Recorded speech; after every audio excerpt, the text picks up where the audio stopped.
predecessor that the TNT delegation is expected to travel to Venezuela as part of ongoing efforts to advance the country's energy interests and protect its economic security. Responding to questions from the media, Minister Sobers confirmed that preparations for the potential visit are progressing. Contact with officials from Venezuela almost on a weekly basis. In terms of the cohort of the group of persons that would be going across there, that is under review as to what that team and composition would look like. And as soon as that has been nailed out, we would reveal the same to the public. Chief Secretary Father Augustine has issued a warning to tour operators conducting business within the Buckoo Marine Park, insisting full compliance with all existing rules and regulations or face legal consequences. His comments follow Wednesday's fatal incident at Pigeon Point Heritage Park involving a jet ski operator and 7-year-old Angelica Jogi. Speaking during a media briefing on Thursday, Mr. Augustine made it clear that the Tobago House of Assembly will no longer tolerate breaches of the law by operators using THA-owned spaces.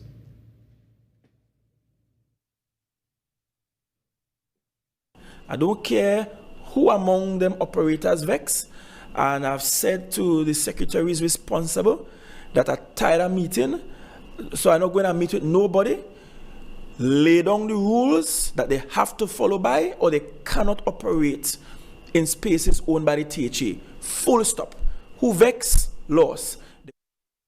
Mr. Augustine said the circumstances surrounding the incident may represent a breach of existing regulations, adding that while the THA cannot pursue criminal charges, civil proceedings are being considered. We don't have authority to take action in terms of going through the route of criminal court with them, but we can take civil action against them, and we very much intend to do so, to the extent where we will bankrupt some of them who don't know how to behave.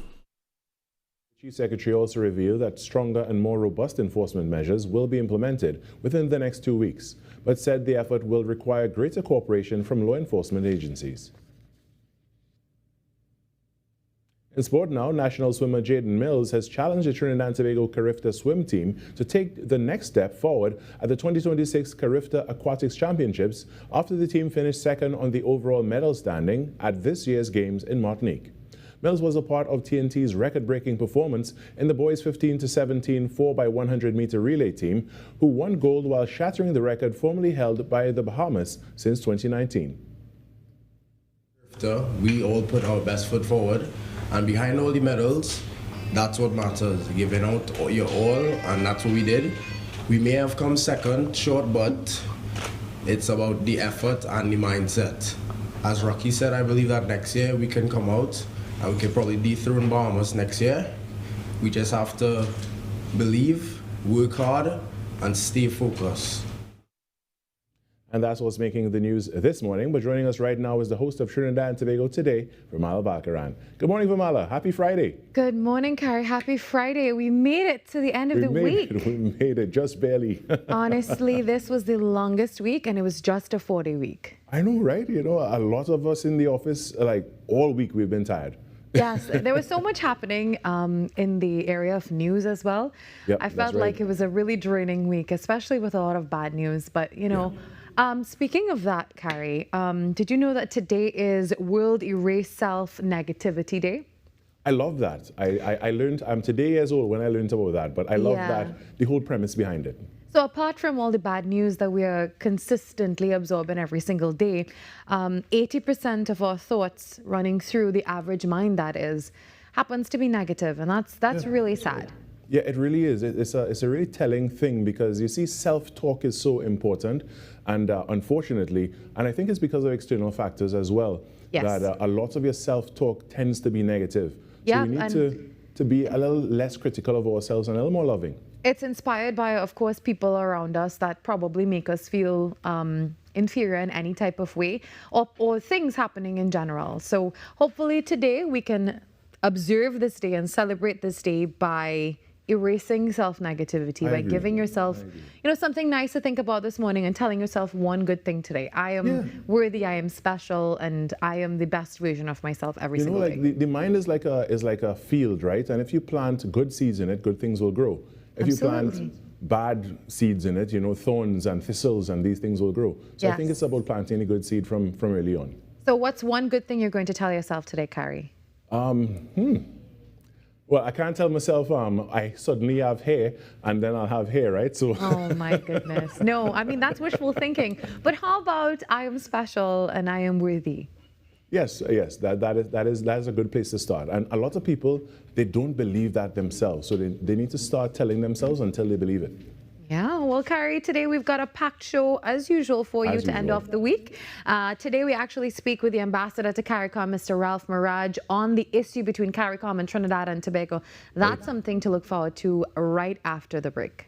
All right, I'm going to be watching for sure. All right, Cari, talk soon. All right, we will. Thanks, Virmala. You're welcome. When we come back, the Trinidad and Tobago Today morning show gets going after this break.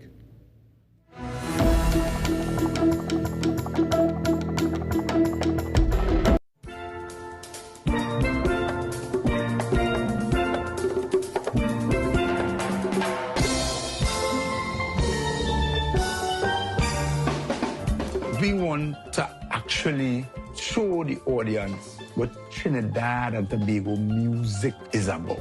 You know, it's like we changed the perspective that people had of pan and pan players.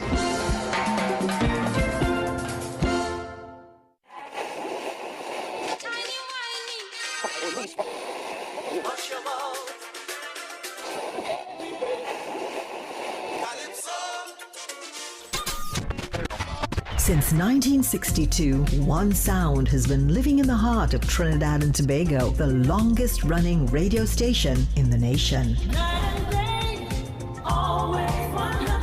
We're your holiday soundtrack, whether it's on your day off, long drives, or house limes. We are always sweet. Always 100. This is music with meaning, music with memories. Music that feels like home. And it's not just the songs, it's the voices you trust, personalities you've grown with. Laughter that sounds familiar. Sweet 100.1 FM, the rhythm of our identity. This isn't just radio, it's tradition. It's memories. It's part of who we are. Sweet 100.1 FM, the rhythm of our identity, part of your family.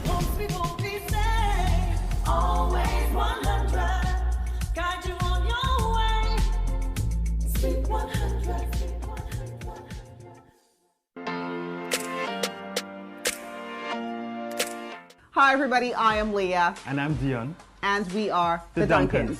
Listen, we're here to tell you about a project the Lord has given to us called the Marriage Confessional. It is geared toward married couples, those that are on the road to marriage, and those that want to get married one day. So join us on TTT and on Facebook and YouTube at TTT Live Online. The Marriage Confessional, only on TTT.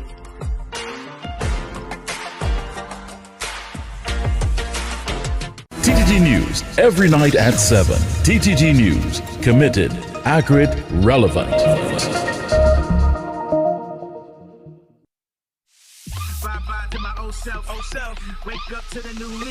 Coming soon, a new sound, a new class, Next 99.1 FM, the next level of radio.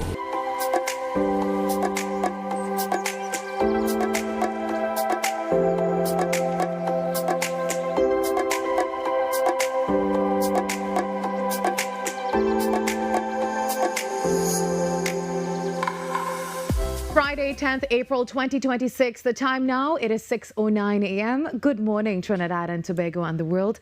I'm Virmala Balkaran, and welcome to Trinidad and Tobago Today. Well, let's take a look now at what's trending this morning. Up until news time last evening, the father of 7-year-old Angelica Jogi, who was struck and killed by a jet ski at Pigeon Point, Tobago on Wednesday evening, remained hospitalized. Well, the incident has sent shockwaves across the country, and at the San Fernando TML Primary School, where the child attended, the acting principal, Wahida Mohammed Narain, described her as a student who is an A student, bright, beautiful, well-disciplined, and full of promise. And she added that her gentle spirit touched everyone who knew her. Now, counseling support is now being provided to students, teachers and staff. Additionally, the Maritime Services Association of Trinidad and Tobago is calling for stricter jet ski laws and tougher penalties to discourage reckless behavior and prevent further loss of life. Well, initially this morning, we had lined up for you an interview with THA Secretary of Tourism, Antiquities and Creative Industries, Zarisha Hackett, but considering the circumstances, we really had to reschedule. So hopefully coming up maybe next week, we will speak with her. And yesterday, the Chief Secretary, Farley Augustine, made it clear that the rules governing the use of the marine park, inclusive of Pigeon Point, Buckoo, Store Bay and No Man's Land, are not optional. Now, he said these exist to ensure everyone is safe. I'm being very clear in my mind. I don't care who among them operators vex.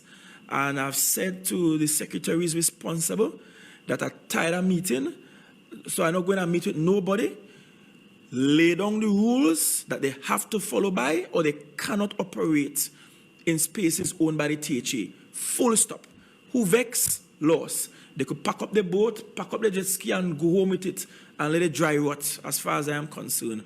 But it cannot be that people continue to operate without any repercussions whatsoever. And we had an incident that occurred, and the operator, as far as information we have, fled the scene. Come on. That does not look good for the entire island. The entire island is now pained. The entire country is now pained. This is a child who has not had the benefits of life, full life. So much potential gone. So much potential gone. I could only think of my own daughter. I mean, I have one seed. Imagine if that gone in that way. I don't know if Maraj could pick me up, for sure. And I'm simply saying that people must be responsible. Well, the Chief Secretary said he has instructed the Councillor, Joseph Wallace, to explore whether the THA can actually bring civil suits against perpetrators who violate these regulations. Well, our producer actually reached out to a Miss Danielle of Xander Tours and Rentals, who operate at both Pigeon Point and Buckoo, and she did that last evening. Well, now she said that safety remains a top priority, and she noted that tours are conducted with consideration for both clients and other beach users, and that operators are expected to avoid designated bathing areas. She also said that jet ski activity is generally conducted within defined operating zones and away from swimmers and other recreational users. Well, the operator, who has been in the business for several years, also told us that the company operates a small number of jet skis and welcomed continued adherence to safety regulations and oversight from the relevant authorities. That is definitely something that we look forward to seeing and hopefully addressed very, very soon. Well, in other news, a woman remains in police custody following the fatal shooting of a 37-year-old man at his home after an alleged confrontation where she reportedly acted in self-defense after being threatened. Well, the licensed firearm used was handed over to police, and investigations are now ongoing, with a formal statement expected after the post-mortem. Sources actually said that the woman had endured years of alleged abuse and had become increasingly withdrawn and isolated within recent months. And the incident has left her two young children traumatized, while police also seized multiple weapons from the home. Authorities are continuing to piece together circumstances surrounding the shooting. And a New York serial killer, his name Rex Heerman, pleaded guilty to murdering 8 women, including a Trinidadian woman, Sandra Castillo, who was killed in 1993, and she was just 28 years old. Castillo was actually originally from Sangre Grande and was his earliest known victim. And DNA evidence, particularly hair found on her body, linked him to the crime decades later. Now, I'm sure you saw the videos in court. He admitted to strangling his victims, and in some cases, he dismembered them. And get this, he's 62 years old and he's an architect, or I should say was an architect, and he had lived a double life. He was actually a husband and father, while at the same time he was carrying out all of these killings over many years. Think about it, 1993 was his first killing. And he was sentenced on June 17th. I believe they caught up with him in 2023. So that's a really long time to fly under the radar. Oh boy, it's definitely been a long week. Some really tough news. But I really hope that you're doing well, that you have made it successfully to the end of the week, and that you're in good spirits this morning. Well, coming up inside today's show, we actually speak with Ambassador to CARICOM, Ralph Maraj, on the issue between CARICOM and Trinidad and Tobago, especially now that there is an emergency meeting carded for today, which we'll obviously have all of the updates for you. Grab your cup of coffee and settle in. Trinidad and Tobago Today has begun.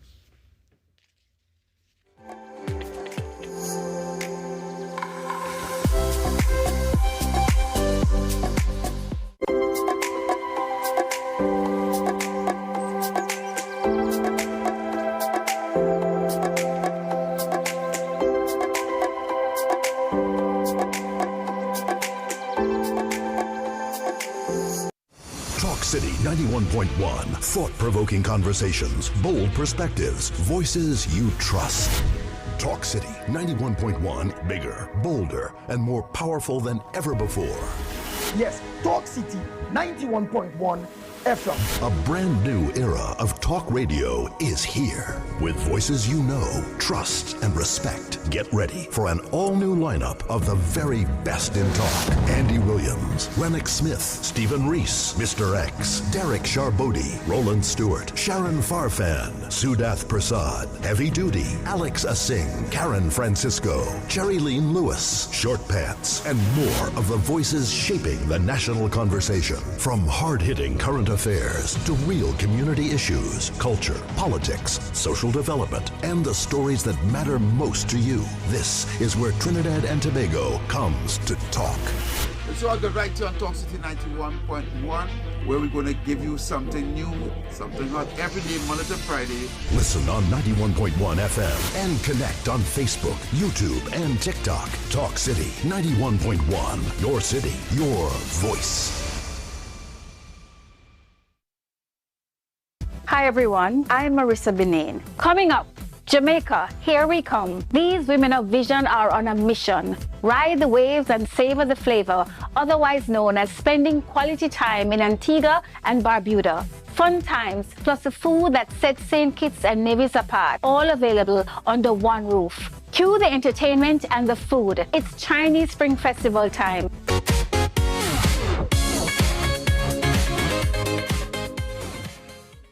Up for this exciting challenge and confident about your business? If you are, the 10-20 feature is just what you need. It's where you give your customers 10 reasons in 20 seconds why they should shop by you. This fun-filled feature will be captured, packaged, and aired on television and promoted on social media simultaneously. Small, medium, and large businesses call or WhatsApp 764-3378 or 313-4215. Let's feature your business. 10-20 with Junior K. It's affordable, effective, and fun. More news, more access, more ways to stay informed. TTT News covers the stories that matter on air and online. Join us nightly at 7. TTT News, committed, accurate, relevant.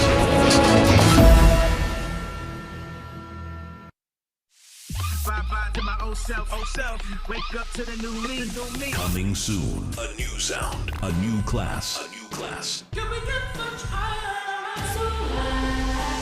Next 99.1 FM. The next level of radio.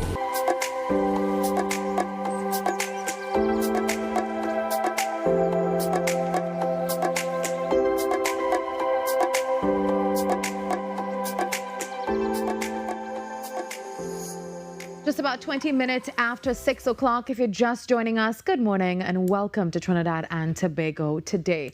Well, some news coming to hand is that if you intend to travel anytime soon with Caribbean Airlines, they'll introduce now a fuel surcharge on tickets purchased on or after today, April 10th.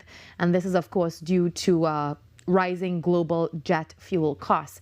So this ranges between $15 to $25, and this is a one-way segment. So we are looking at possibly a $50 increase at most, or so let's just say $30 to about $50 for your entire ticket, and this is in US, and this is of course depending on the route, and this will appear under your taxes or your fees rather than as an increase in your base fares. And this applies to all regional and international routes, but please note this does not apply to your domestic travel between Trinidad and Tobago. And of course, if you have a ticket that was purchased before today, you're fine. It's anything purchased today and going forward will be subject to this new tax. So that's $15 to about $25 US. So we now turn our attention to regional developments, where Trinidad and Tobago's Ambassador to CARICOM, Ralph Maraj, has raised concerns over the process surrounding the reappointment of CARICOM Secretary General. And last evening at the post-cabinet briefing, Minister Sobers also explained in detail what occurred and outlined the country's position. In case you missed that, let's take a look now at what he said. Morning of Thursday, the 26th of February 2026, I was informed that there were some concerns in terms of whether or not heads of delegation or heads of government only would be invited to attend.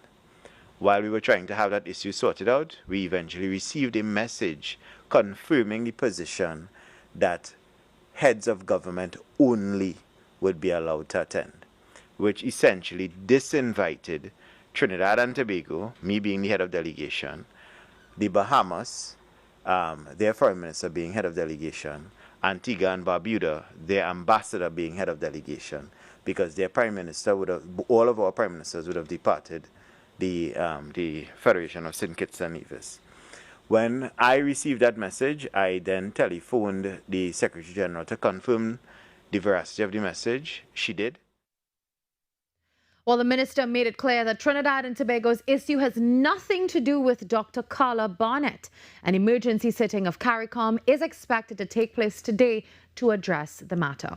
While Ambassador Maraj joins us now to explain further Trinidad and Tobago's concerns and what outcomes are being sought. Good morning, Ambassador Maraj. Good morning to you. Good morning to you. Glad to be with you. And welcome back to Trinidad and Tobago Today. We always love having you on the show, and we value your input very, very much.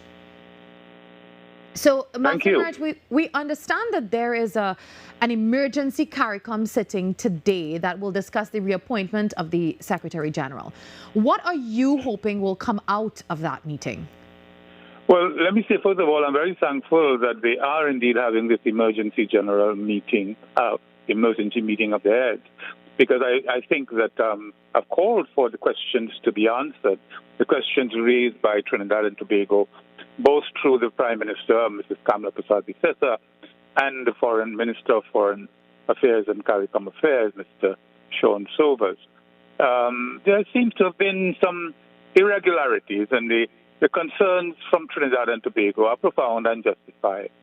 For example, why was the proposed reappointment of the Secretary General not included on the provisional agenda for the 50th regular meeting of the Heads of Government Conference?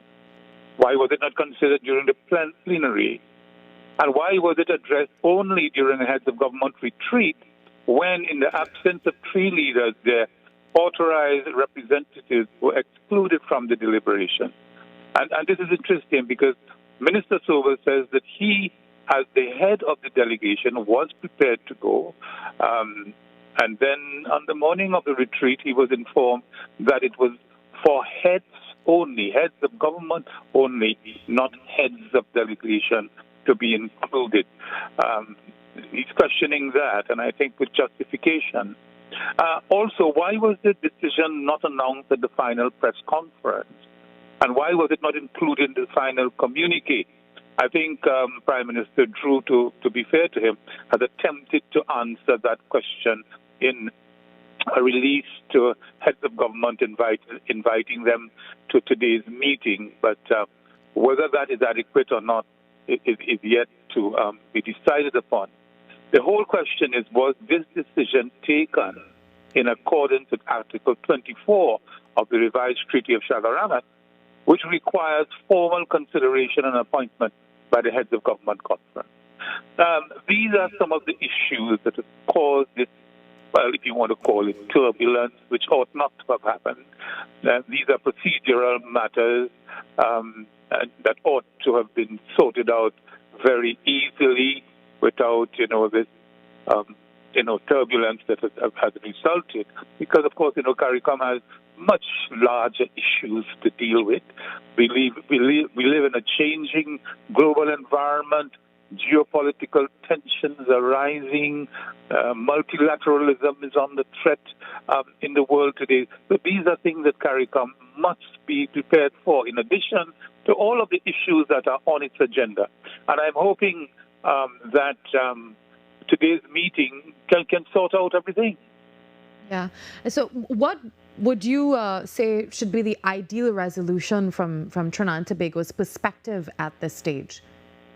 I think some satisfactory explanation must be given for the justified concerns of Trinidad and Tobago as expressed by our Prime Minister and the Foreign Minister. There has to be some explanation, and we will then take it from there.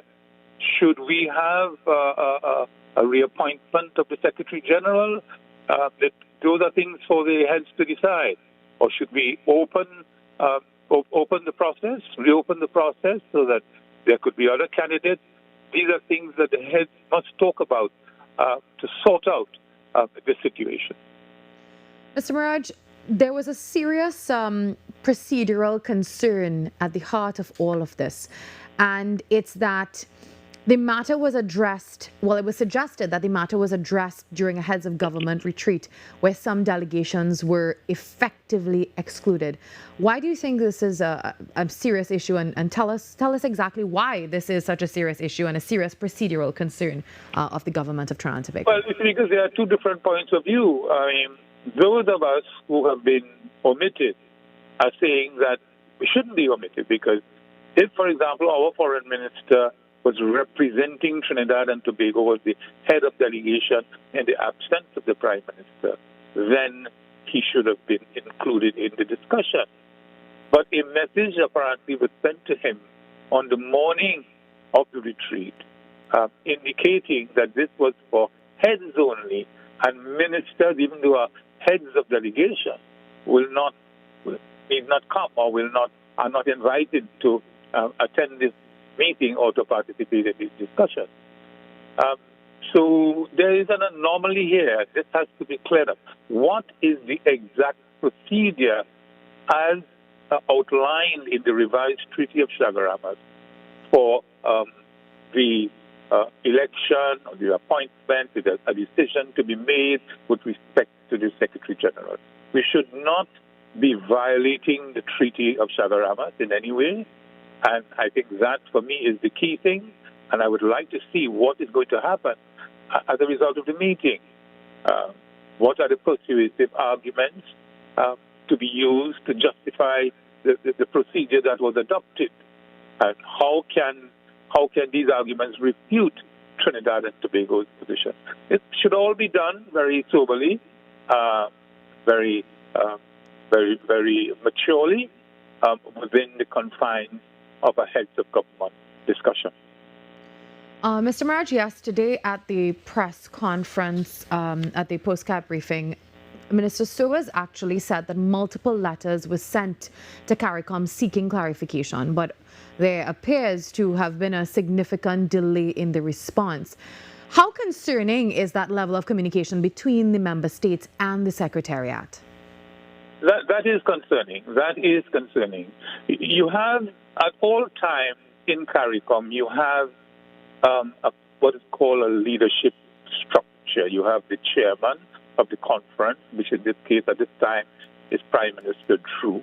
You have the Bureau of Heads of Government, which comprises the past chairman, and I think it would be Minister Holness of Jamaica, the present chairman, Mr. Drew, Prime Minister Drew, and the incoming chairman, whom I can't, I don't really know right now who is the incoming chairman. But these three leaders comprise the Bureau. So you have the heads of government, the head of government, you have the Bureau, and you also have the CARICOM Secretariat, headed by the Secretary General. This is the architecture of leadership in CARICOM at any point in time. And for a Prime Minister of Trinidad and Tobago, and for a Minister of Foreign and CARICOM Affairs of Trinidad and Tobago to be asking questions, to be raising issues, to be writing and not receiving replies expeditiously, that is tardiness, that is unacceptable.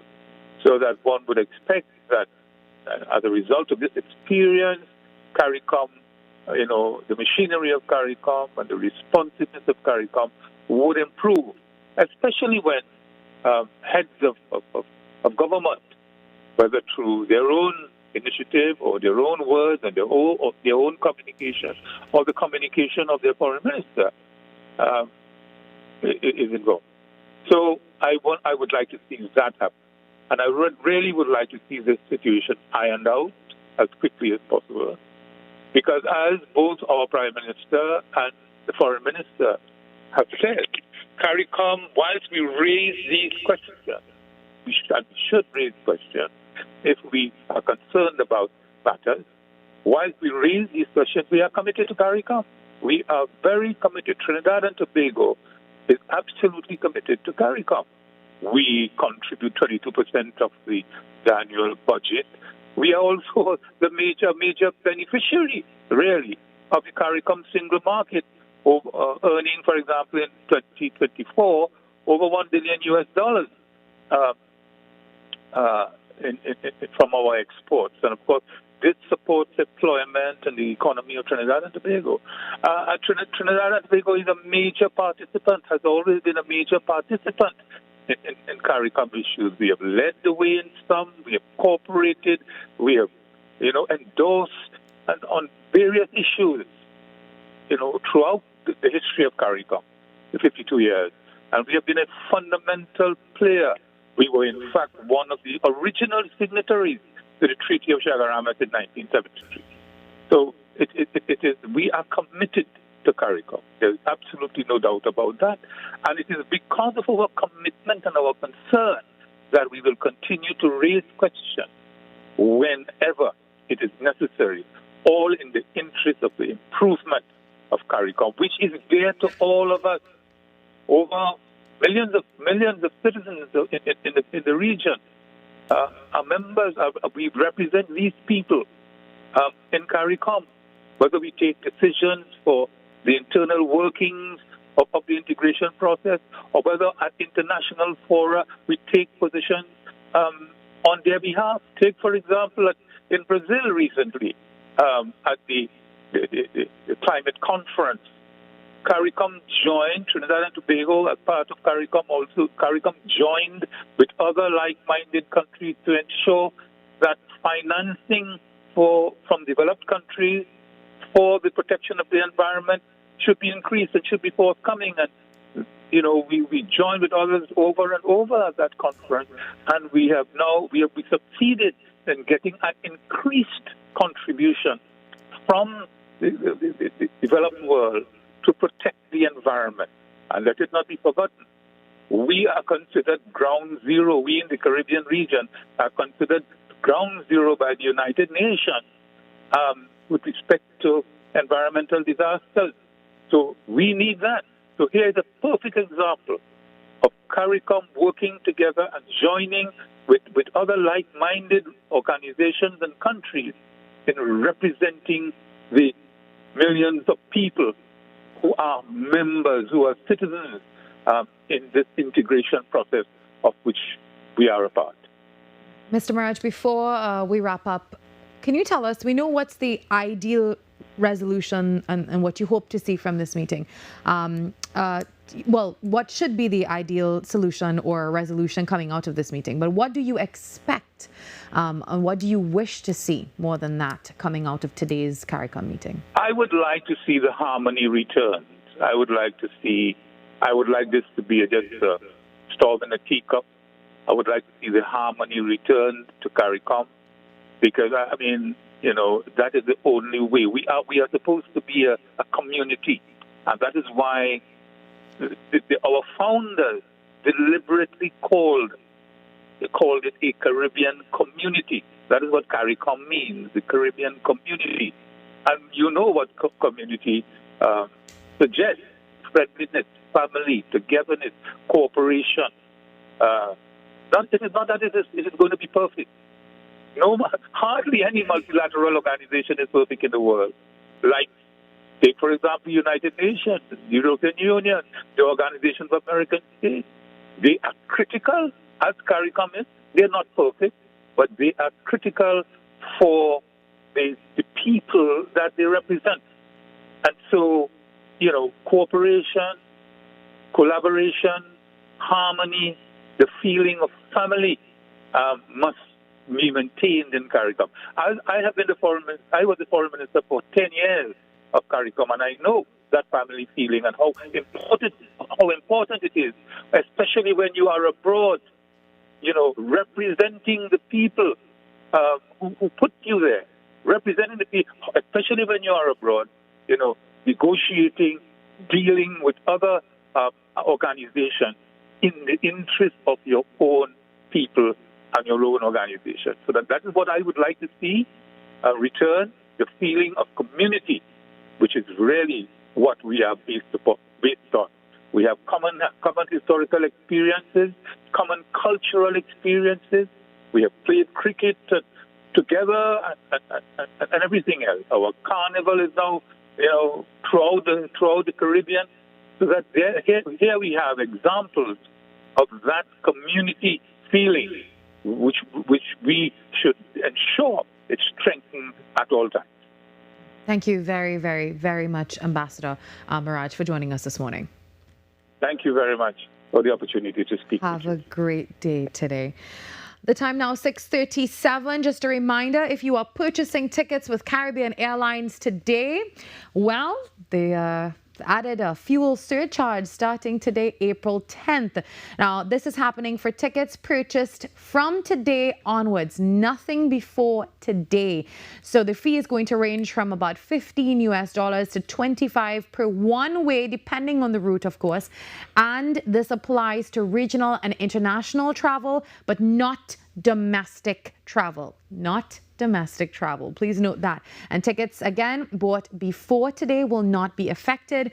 Also, the base fares remain unchanged and the schedules and service will not be affected. We take a break, and when we come back, we talk all about the NPTA. It's a national seminar on parenting and child development happening.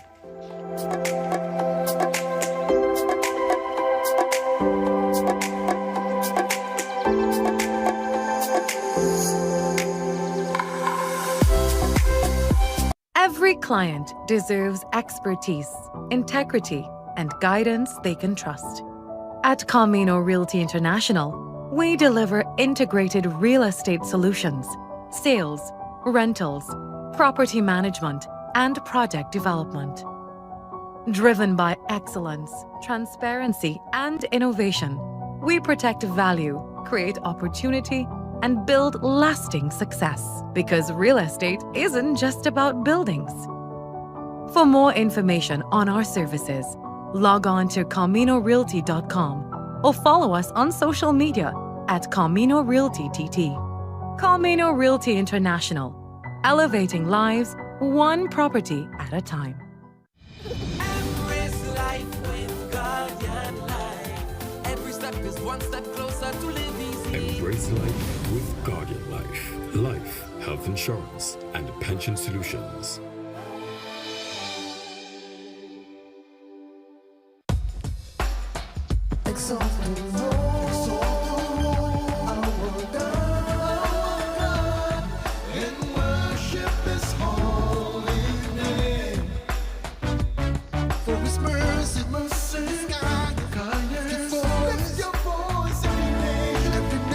All creation, great and small, exalt the Lord. Up for this exciting challenge and confident about your business? If you are, the 1020 feature is just what you need. It's where you give your customers 10 reasons in 20 seconds why they should shop by you. This fun-filled feature will be captured, packaged, and aired on television and promoted on social media simultaneously. Small, medium, and large businesses call or WhatsApp 764-3378 or 313-4215. Let's feature your business. 1020 with Junior K. It's affordable, effective, and fun. When it matters, we're there, reporting the news as it happens, because your world can't wait. TTT News, nightly at 7. TTT News, committed, accurate, relevant.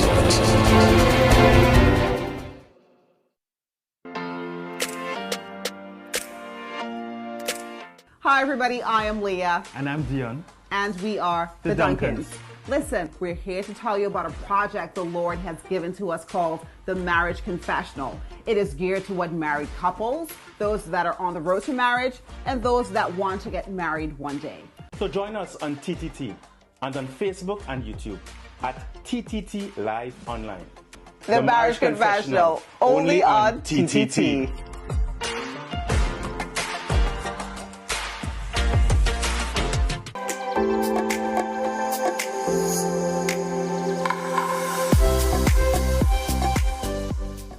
In today's world comes with increasing challenges, from ensuring children's safety and emotional well-being to supporting their overall development in a rapidly changing society.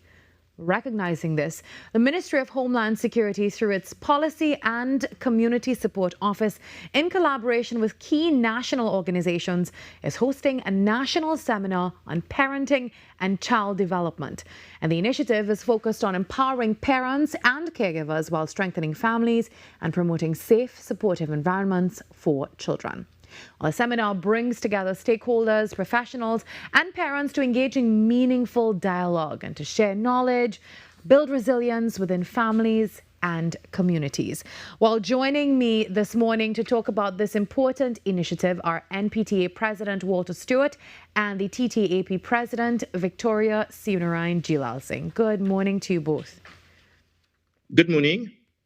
Good morning. Happy to be here. Well, let's start now with the basics. What is the National Parenting Seminar and what inspired this initiative? I would start, if I may. Good morning again. I'm trying to be good today. This, as you correctly said, is a collaborative effort among key national stakeholders in Trinidad and Tobago under the ambit of the Ministry of Homeland Security through Policy and Community Support Office. It seeks to identify the need for support for our parents, because as we are all aware, parenting is indeed a skill. And like with any other skill, there needs to be support and guidance in order to ensure that we can get it right as parents. We have been, as parents, labeled as good for nothing, worthless, incompetent, etc. And this seminar, this initiative, is one of the ways wherein we are able to get the tools and equip ourselves with the confidence necessary in order to be able to parent our charges. Mr. Stewart, you might want to follow up with this as well. Now, the theme focuses on empowering parents and strengthening families. So why is that a growing need at this time in society today? When you look at the decadence taking place, not only in our schools, but indeed in our communities in the nation of Trinidad and Tobago, school indiscipline, school violence, crime and murders taking place in our society, there has to be a root cause. What is the underlying factor affecting and dealing with our nationals who are indulged in such deviant behavior? And one of the root causes is grounded in lack of, no parenting, or insufficient ability to properly parent and to have effective children. Now, tell us about the focus of this seminar. I know it's specifically designed for, I believe, the Port of Spain districts, I believe the East as well? Yes, great.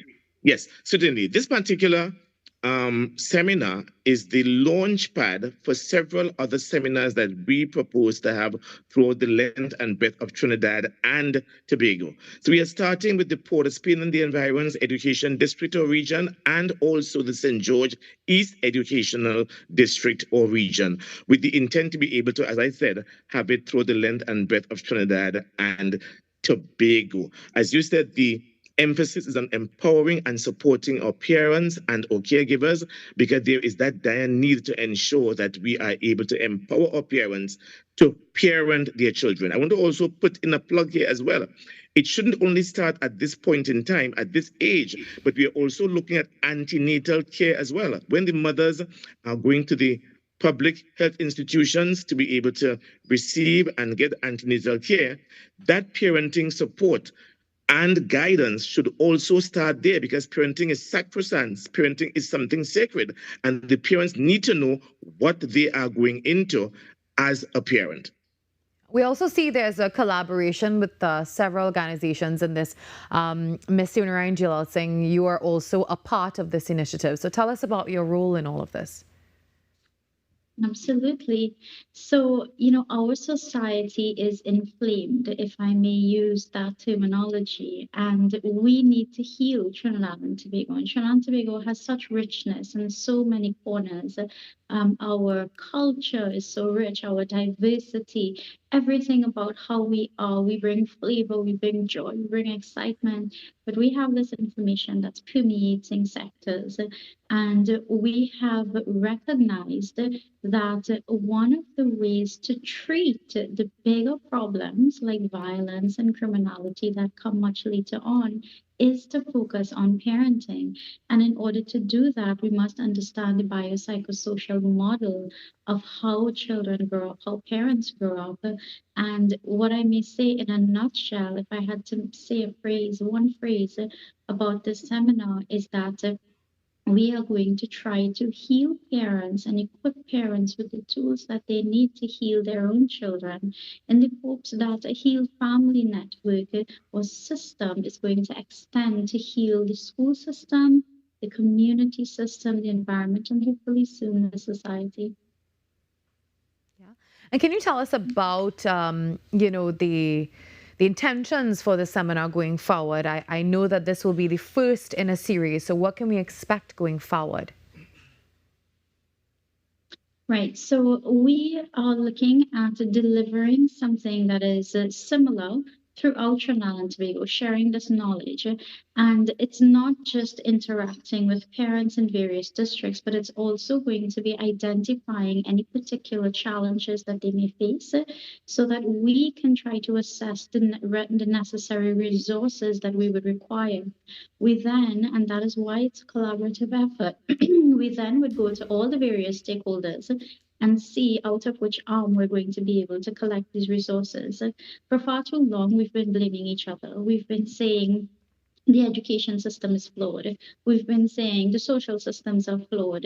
We've been saying there's no support. So we've heard all of those sayings, and what we decided to do this time is to bring all of the systems together under one roof, so that everyone can lend and everyone can put into gathering now these resources to, at one point, eventually probably delivering back to Trinidad and Tobago something that is tangible, something that these parents can walk away with saying, yes, I am able to identify now this skill, or rather being able to try a number of skills and identifying which one works for which child, because as we know, each child is different even though they grow up in the same home. So it's not just a talk, it's not just to gather information and put out a report with the statistics, but it is to create an action plan that is meant to soothe and to heal Trinidad and Tobago's future.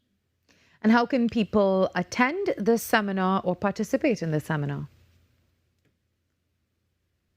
So invitations would be sent out via the district. So as we did for this one, the invitations are sent out, and then persons simply have to indicate their interest, and a list is compiled, and that is all.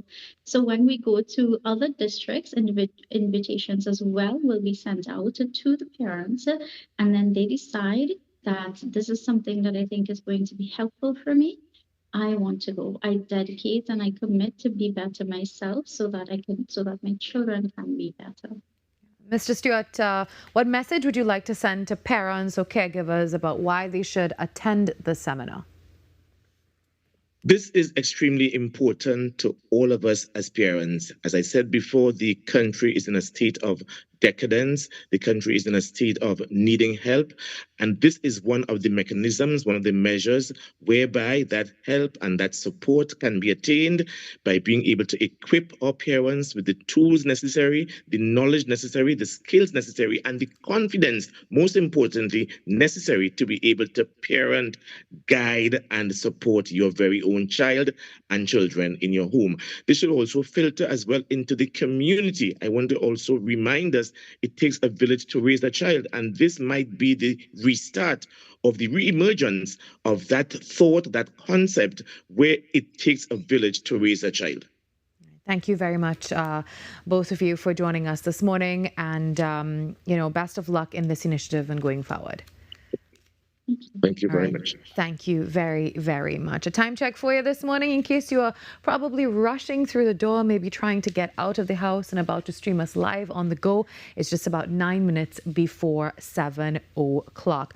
Of course, that was an initiative by the Ministry of Homeland Security through PAC. So also a very special good morning to Mr. Zahir Ali for all the great work that he's been doing. And of course, we look forward to having him in studio at some point in the future to talk about all of this. Well, when we come back, so much more on Trinidad and Tobago today. We take a quick break.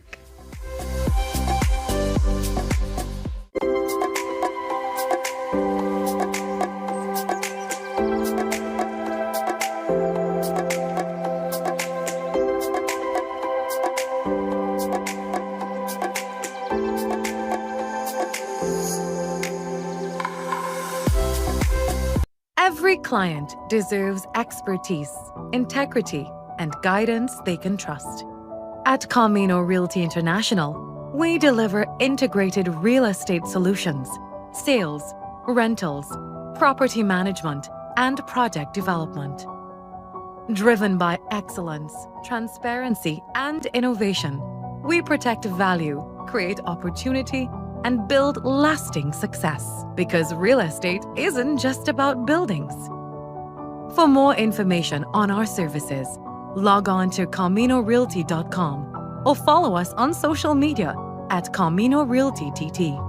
Camino Realty International, elevating lives one property at a time.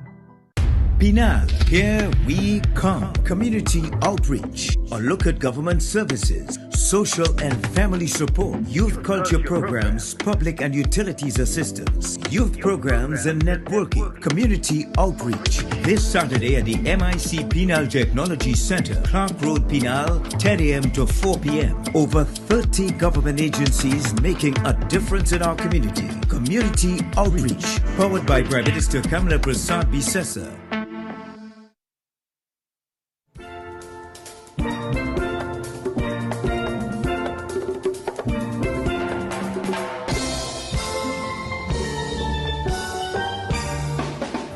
We want to actually show the audience what Trinidad and Tobago music is about.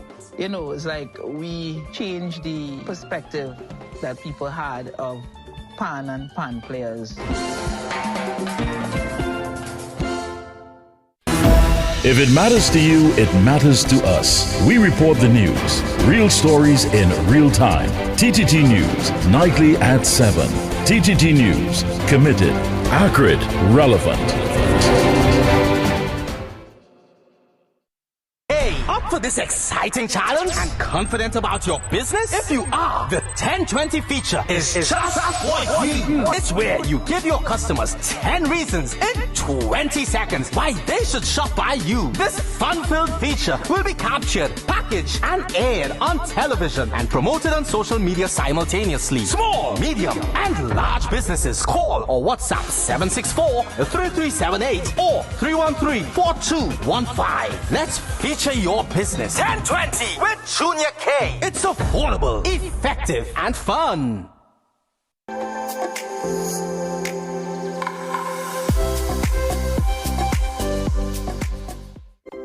Well, up until news time last evening, the father of 7-year-old Angelica Jogi, who was struck and killed by a jet ski at Pigeon Point, Tobago on Wednesday evening, remained hospitalized. And yesterday, Chief Secretary Fali Augustine made it clear that the rules governing the use of the marine park, inclusive of Pigeon Point, Buckoo, Store Bay and No Man's Land, are not optional. They exist to ensure the safety of every single resident and visitor. I'm being very clear in my mind. I don't care who among them operators vex. And I've said to the secretaries responsible that I tied a meeting, so I'm not going to meet with nobody. Lay down the rules that they have to follow by, or they cannot operate in spaces owned by the THA. Full stop. Who vex, loss. They could pack up the boat, pack up the jet ski and go home with it and let it dry rot, as far as I am concerned. But it cannot be that people continue to operate without any repercussions whatsoever. And we had an incident that occurred, and the operator, as far as information we have, fled the scene. Come on. That does not look good for the entire island. The entire island is now pained. The entire country is now pained. This is a child who has not had the benefits of life, full life. So much potential gone. So much potential gone. I could only think of my own daughter. I mean, I have one seed. Imagine if that gone in that way. I don't know if Maraj could pick me up, for sure. And I'm simply saying that people must be responsible. And the North Central Regional Health Authority Chairman, Chief Executive Officer, and members of its executive management team welcomed a cohort of 61 registered nurses yesterday. And in a post to its social media pages, the team expressed appreciation for the nurses' commitment to serve on their front line and their willingness to support nursing teams across health facilities. The group of nurses were also thanked for their dedication, and they encouraged them to continue working in a spirit of professionalism, care and compassion. Also, in a story posted to Reuters, Shell is moving to accelerate gas projects in Venezuela, particularly those linked to Trinidad and Tobago, as the country seeks new gas supplies for its LNG and petrochemical sectors. Well, the company says it is working to deliver first gas from the cross-border Laura and Manatee field as early as next year, with pipeline capacity increased to 1 billion cubic feet per day. The gas will be transported to Trinidad's Beachfield facility through an upgraded pipeline as part of efforts to boost energy production. And just a reminder, in case you missed it, Caribbean Airlines is introducing a fuel surcharge from today, April 10th. However, if you've purchased a ticket before today, it will not be affected. And the change will be between $15 and $25 per flight segment.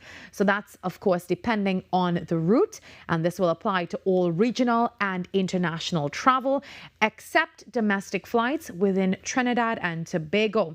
So if you bought your ticket before today, this will not be impacted.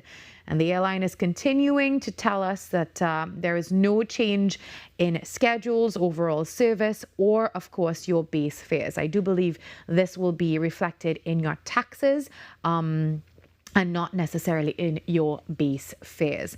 Well, if you want to see everything that we covered on the show and we continue to cover, check us out online at TTT Live Online. If you want to be a part of the show, all you have to do is send us an email at tttoday@ttt.co.tt. Stay with us. Carrie's up next with the 7 a.m. news.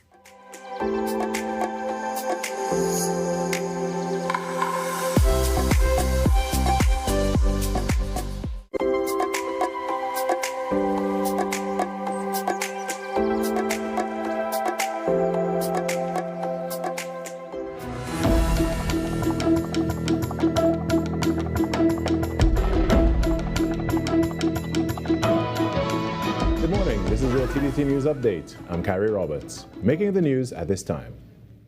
Minister in the Office of the Prime Minister, Nicholas Morris, says beach safety has long been a priority of the government, even before the recent tragedy in Tobago. Speaking at a post-cabinet media briefing, Minister Morris noted that while the matter was not discussed at Thursday's cabinet meeting, ongoing work is already taking place to strengthen safety measures. Let me offer my condolences to the family of the young girl.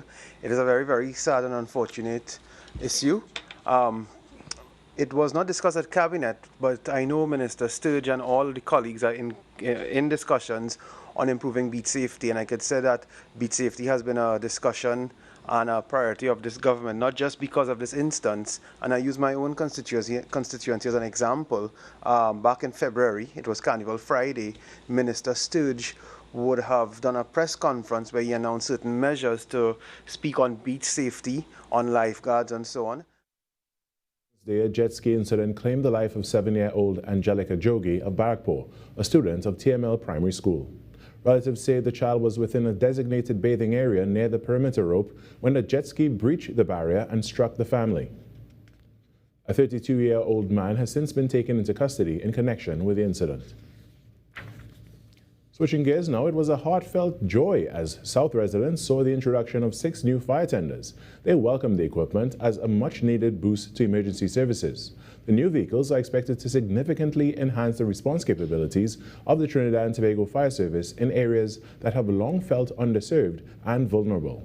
For Pinal and Siparia, fire risk is a lived reality, from bushfires spreading through large stretches of vegetation to the added danger of proximity to petroleum infrastructure. Pinal business owner Keisha Ramnath said the human toll of slow emergency response has been felt in families who have lost homes, belongings, and peace of mind. When members of the community lose their homes by fires, their belongings, and even loved ones, their mental health and well-being are severely affected. Their lives will never be the same, and they may not see how they can start over. However, our Honorable Prime Minister has ensured the capability to respond to these accidents. Former West Indies cricketer and Mayaro resident Imran Jan echoed similar sentiments as he recalled moments emergency response teams had to travel from Rio Claro to treat with fires in the Mayaro district, an approximately 28-kilometer stretch. Thank you, Honorable Prime Minister. Thank you, Minister Alexander. Thank you to the government of Trinidad and Tobago for making this possible. Yeah? Because, I mean, I've heard the other speakers, as I say, but I need to just reaffirm. Our community has been at risk for many, many years. For those of you all aware, which most of you will be, we have a lot of operations in Mayaro with regards to the oil and gas sector. So it's only fitting, firstly, that we had a fire station, and secondly, we have a capable, performing new fire tender to attend to any emergencies that may arise. On Wednesday, Prime Minister Kamlan Persad-Bissessar officially handed over 6 new fire tenders to the Pinal Fire Station. And now we turn the spotlight on junior tennis. Makita Bain shone again in her 4th straight appearance at the Central America and Caribbean Tennis Confederation Masters Tournament. In this year's games, held in Barbados, Bain won the girls under-14 singles and doubles titles alongside Suri Ramcharan. In other results, TNT's Ryan Stewart and Justin Duncan claimed the under-14 boys doubles division title. Also copying honors for Team TNT was Holden Hadid, who won the boys under-12 A title, while Luca Johnson won the Sportsmanship Award. And that was your TTT News Update. I'm Carrie Roberts. After the break, we return to Trinidad and Tobago Today.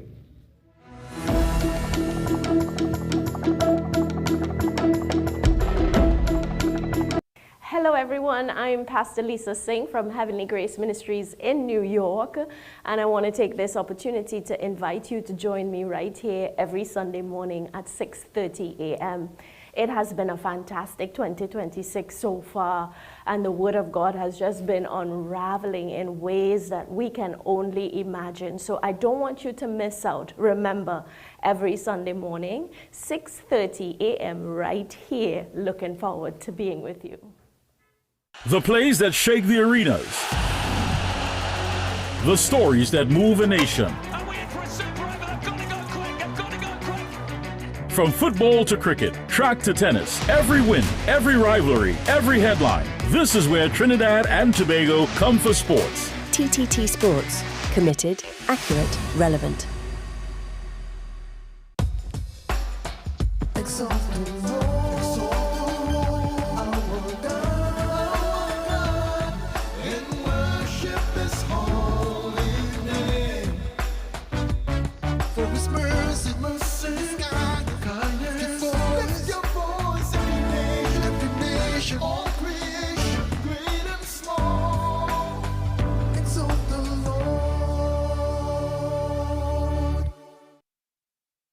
Your news anytime, anywhere. Join us nightly at 7. TTT News. Committed, accurate, relevant. 9, 8, 7, 6, 5, 4,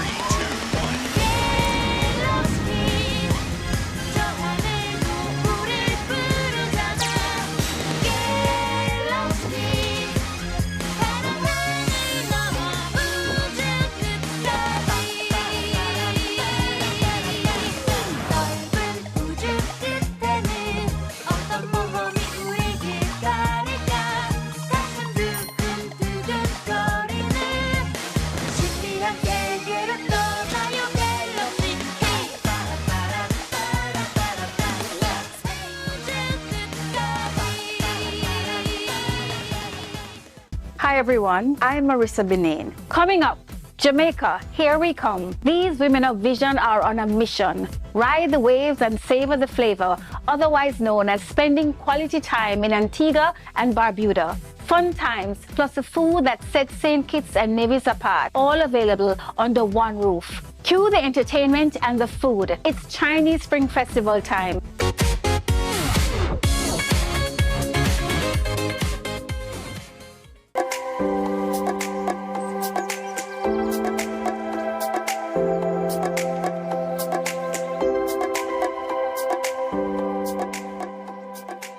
Across the Caribbean, vision care continues to be a critical public health issue affecting thousands of persons living with blindness and visual impairment.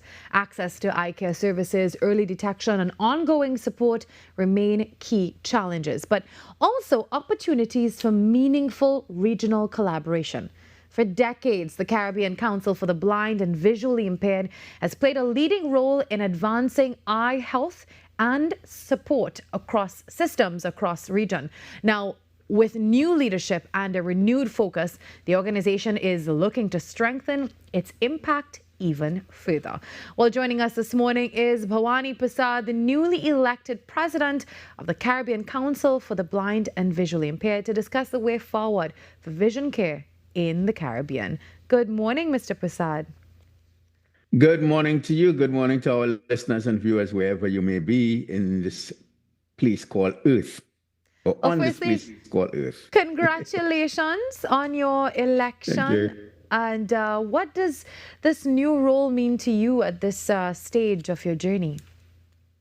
It means, despite all the challenges that we are facing as a region, as a world, that we have a lot of work to do.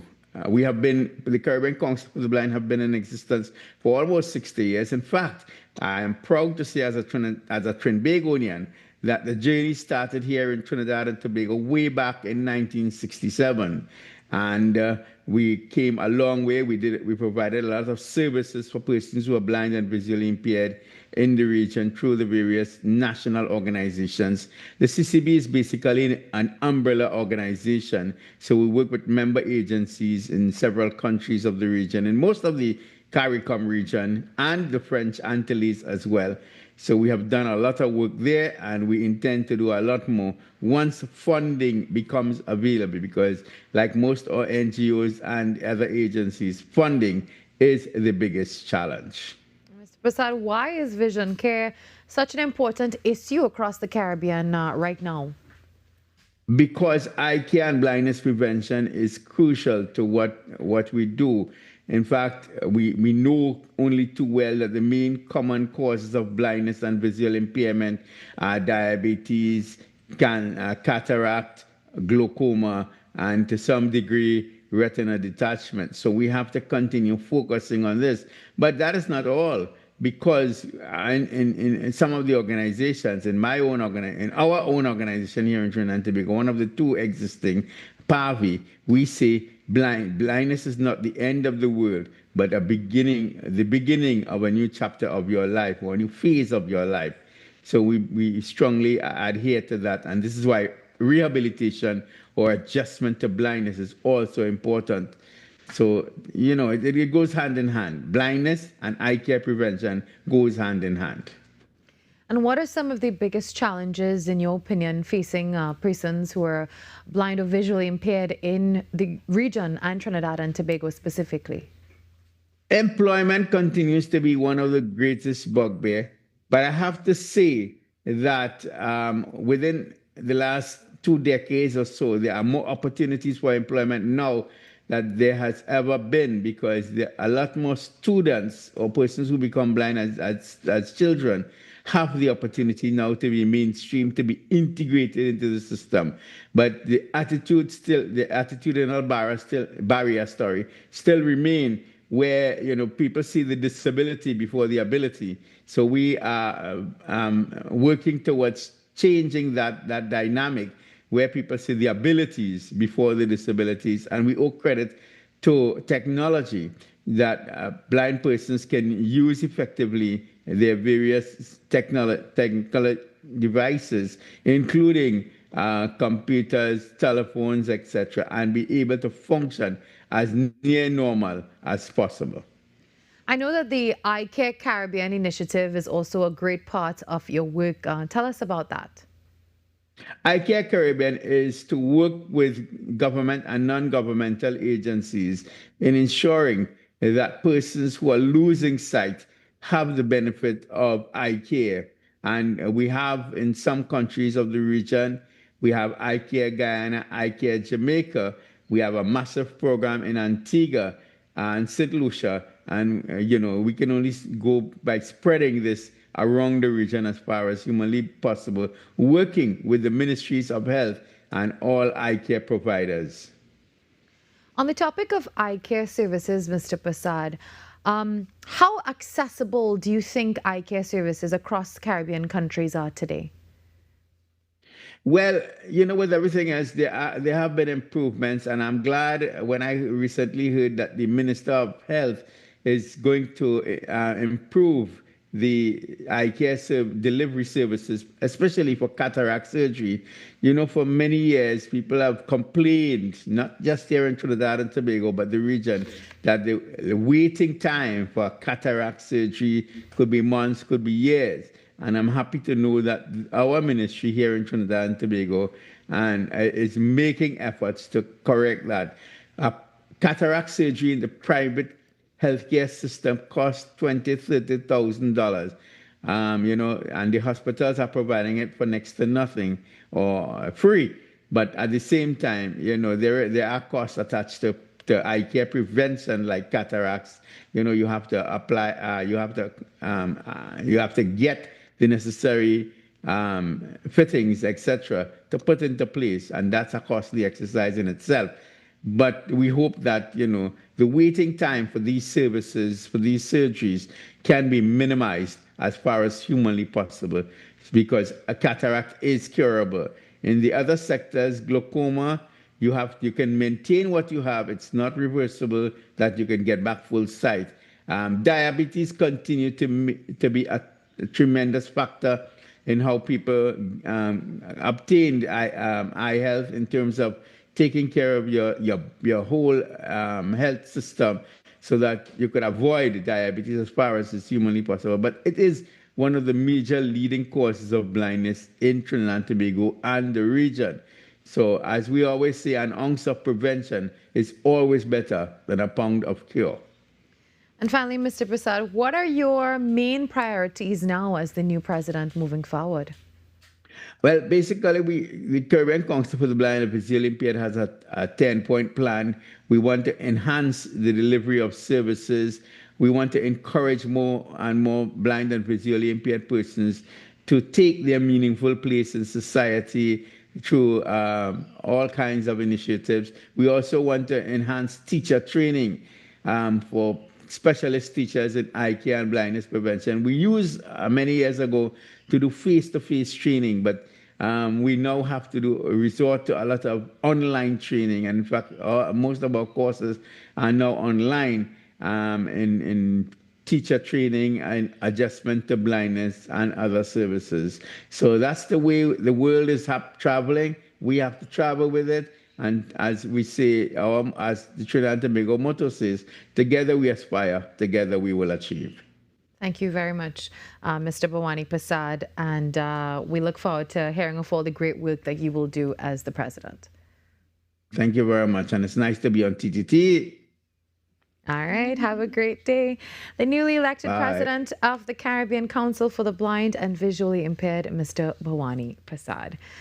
Well, I had the esteemed opportunity to be a part of CARI's Right Here, and that's something I'm really nervous about seeing. The village of Chatham, we actually went there, tucked deep into Trinidad's southwestern peninsula. It is known for its rugged natural beauty and unique geological history. Its unique position makes it home to two beaches, one on its north and the other on its south coast. Carrie Roberts takes us on a journey to south with a few checkpoints on the way to Chatham, and this time I'm joining him for this adventure on Right Here.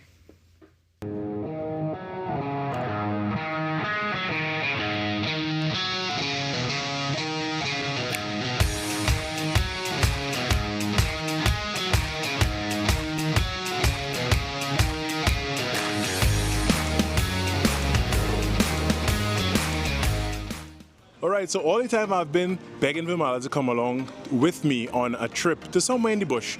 And today is that day. I am dragging her along with me as we are going to South Trinidad, deep south to Chatham.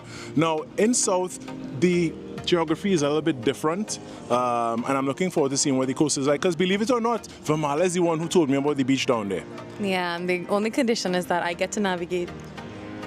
I don't know how safe we'll be, but you know, I am a trooper. We are going forward and looking to this adventure on this episode of Right Here.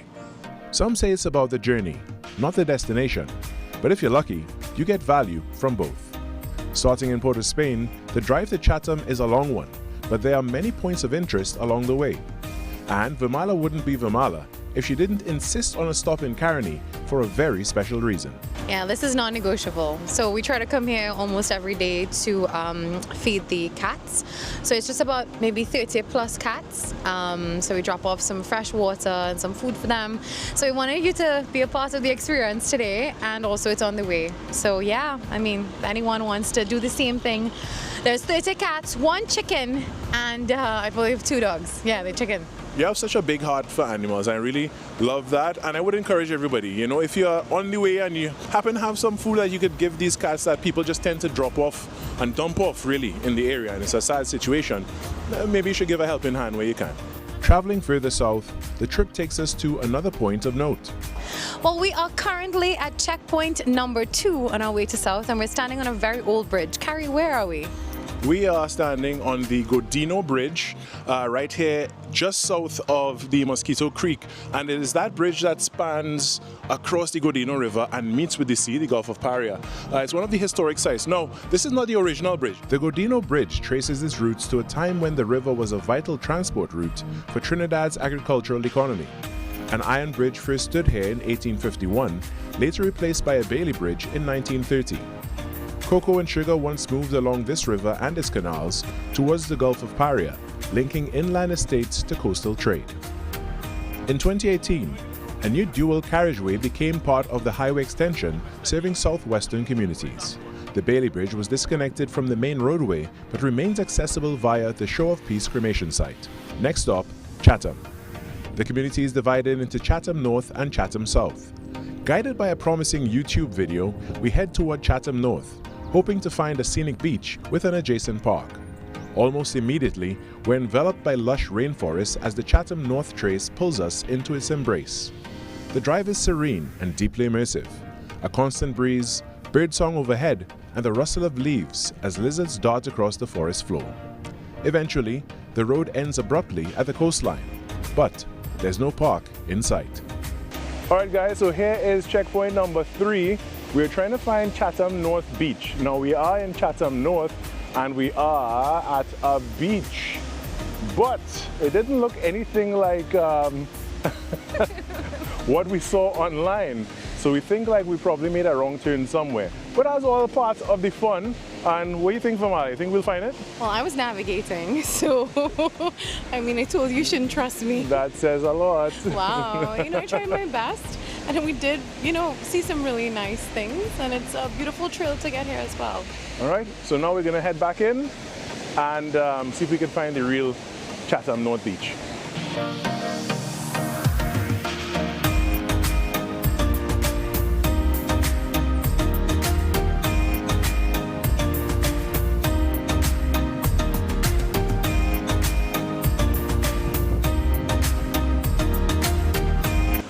Alright guys, so a surprise, we couldn't find the Chatham North Beach as we tried to from that thing online. However, we are now at Chatham Beach, Erin Bay, on the southern side of Chatham.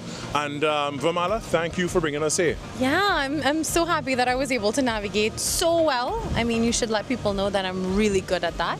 I give really good directions, but it's actually really beautiful and I'm glad we came. It's my first time here. It's my first time here as well, and people say in South Beaches the water is not exactly clear or blue. However, the landscape in this place is absolutely breathtaking, and I can't wait to explore every part of it.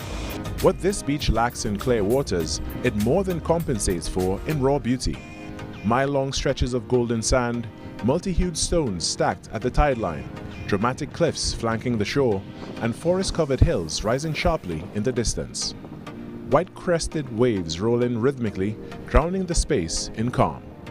It is peaceful, secluded, almost untouched, and perhaps that solitude adds to its charm. Thanks to our friends at Air Marketing, we were able to explore with ease, the vehicle proving more than capable of handling the terrain.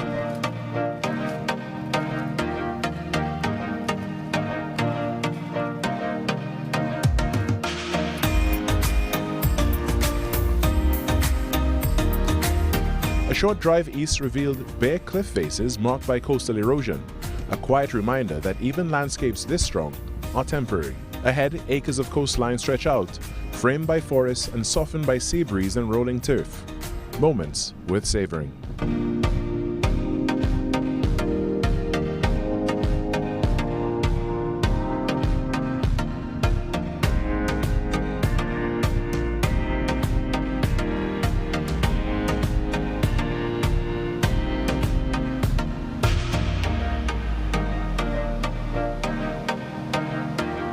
Sometimes the road doesn't take you exactly where you planned. A missed turn or an unexpected stop may end up becoming the highlight of the journey. Far from the noise of city life, Chatham offers a reminder that Trinidad still holds places untouched by time, where the journey itself rewards you long before you reach the shore. And when you finally do, places like this make it all worthwhile. I'm Carrie Roberts, giving you a glimpse into the paradise we have right here.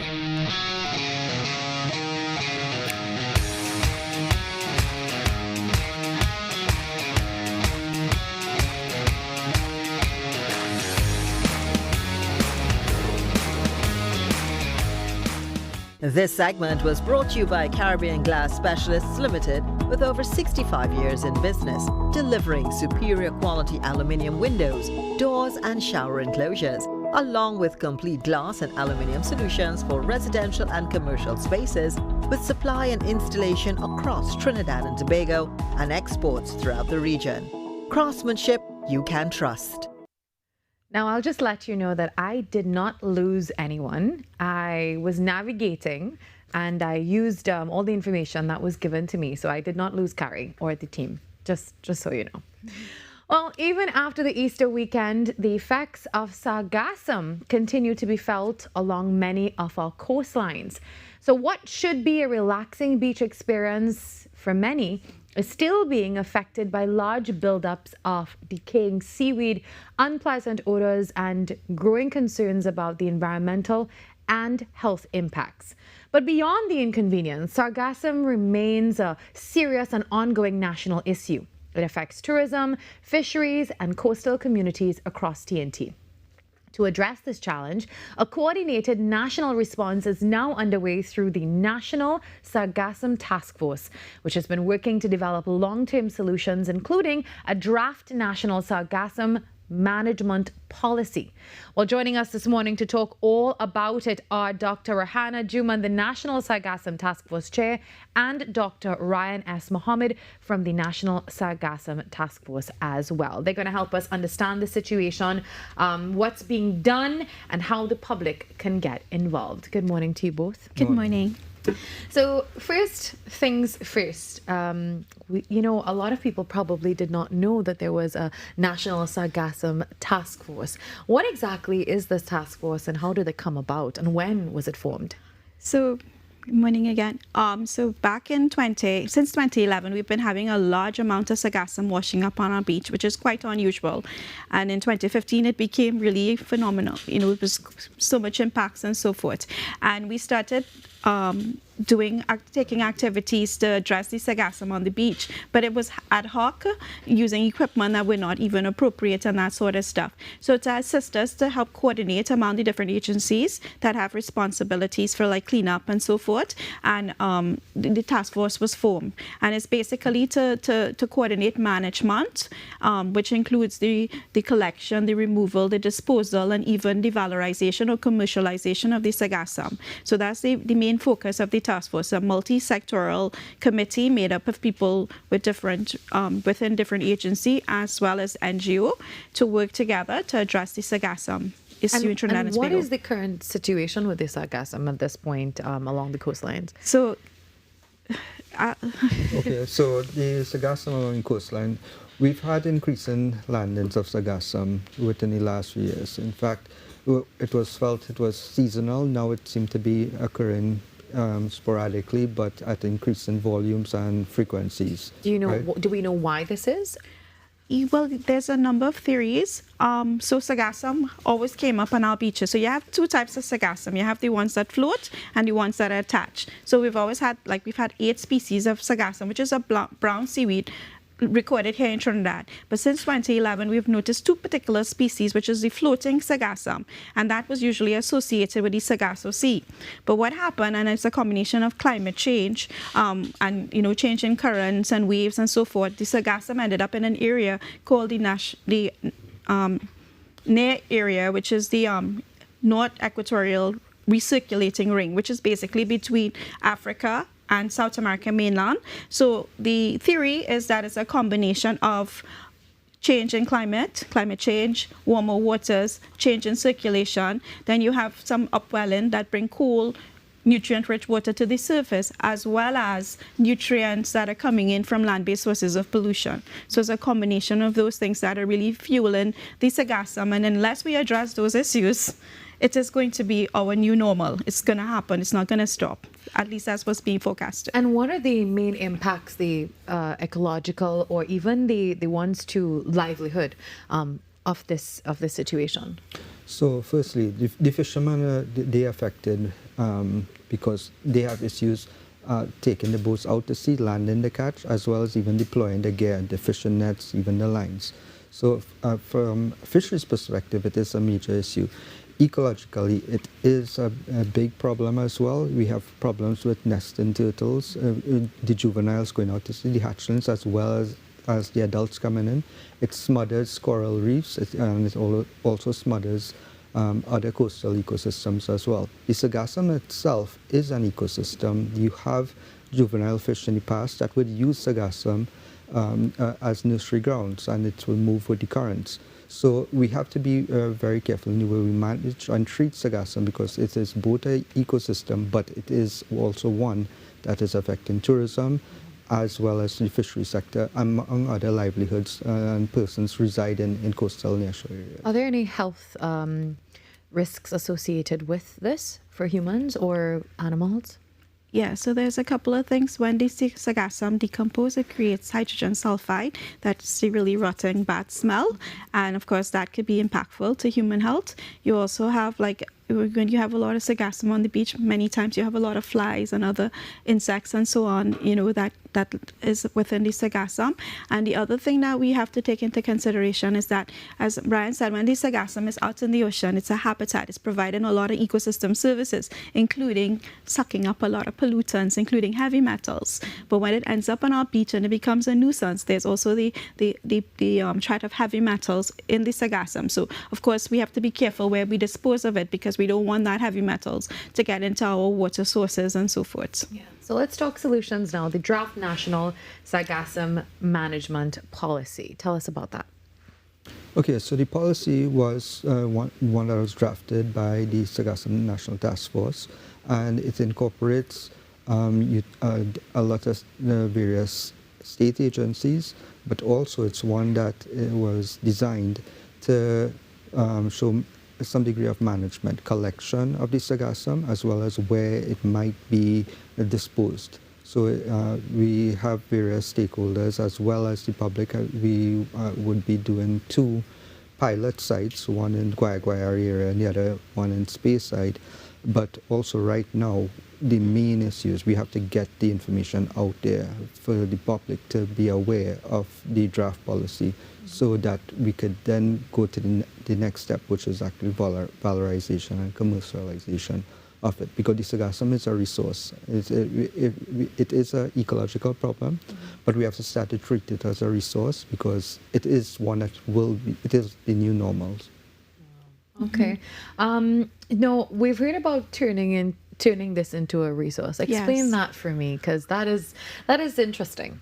So you have all this biomass on our beaches, right? And you know, you think of it as waste, but they're converting this waste into wealth. There's been a lot of research, locally and regionally and internationally, where the sargassum, for instance, from the sargassum, they're creating biostimulants, which enhance plant growth. They're creating biochar. There's biofuel coming out of sargassum. And in the region, they're actually creating biofuel. There are companies doing that. And then there are also other products that they remove from the sargassum that they're using to make things like pharmaceuticals, beauty products. So there's a number of uses for sargassum. And you know, once we know how we collect it, how we store it, how we treat with it, then it could be used for those different value-added products. Wow. That's actually really interesting, and we have so much. Why not make the best of that? So where can we get more information about the task force? Any website or any body of information that we can access, especially with the draft National Sargassum Management Policy coming up? Yeah, so we have the draft National Sargassum Management Policy that we are out for public consultation.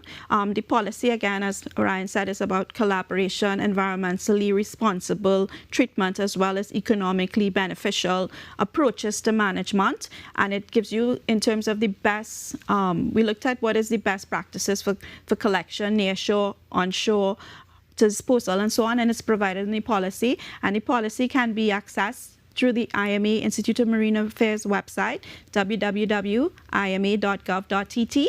So you can get the policy there to review, and you could submit your comments to sargassumfeedback@ima.gov.tt. And we're really asking people to look at the policy and give us your feedback, because implementation is going to have to be everybody. It's not going to be the government. It's going to be coastal communities. It's going to be private sector. It's going to be everybody involved in the management of sargassum. Thank you very much for joining us this morning. The information is listed on the screen for you, their telephone contact and also their email address. The time now 7:34. For all the stories that you see here and more, you can visit us at TTT Live online. If you have anything you want to contribute to the show, all you have to do is email us at tttoday@ttt.co.tt. We'd love to hear from you. All our social media channels are listed on the screen for you at TNT Today Show as well. And if you want to advertise with us or through our sister stations, feel free to send us that email. Again, that's tttoday@ttt.co.tt. Take a break and come back with more on Trinidad and Tobago Today.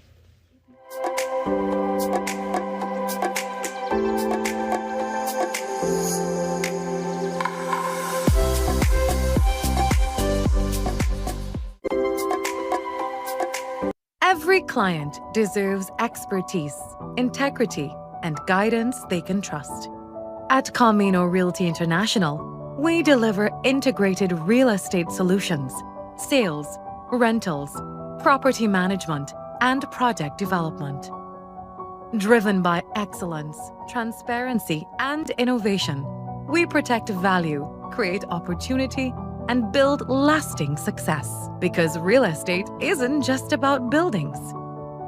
For more information on our services, log on to CaminoRealty.com or follow us on social media at Camino Realty TT.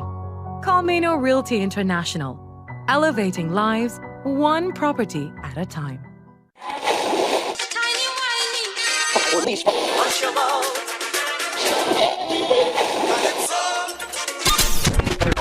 Since 1972, one sound has been living in the heart of Trinidad and Tobago, the longest running radio station in the nation. We're your holiday soundtrack, whether it's on your day off, long drives, or house limes. We are always sweet. This is music with meaning, music with memories. Music that feels like home. And it's not just the songs, it's the voices you trust, personalities you've grown with. Laughter that sounds familiar. This isn't just radio, it's tradition. It's memories. It's part of who we are. Sweet 100.1 FM, the rhythm of our identity, part of your family. Always 100, guide you on your way. Sweet 100, sweet 100. Your world moves fast, so do we. TTT News brings you the people, events, and issues that matter most. Stay informed, stay ahead. TTT News, every night at 7. TTT News, committed, accurate, relevant.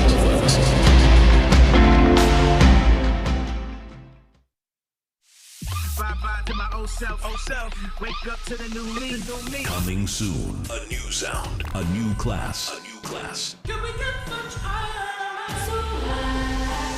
Next 99.1 FM. The next level of radio.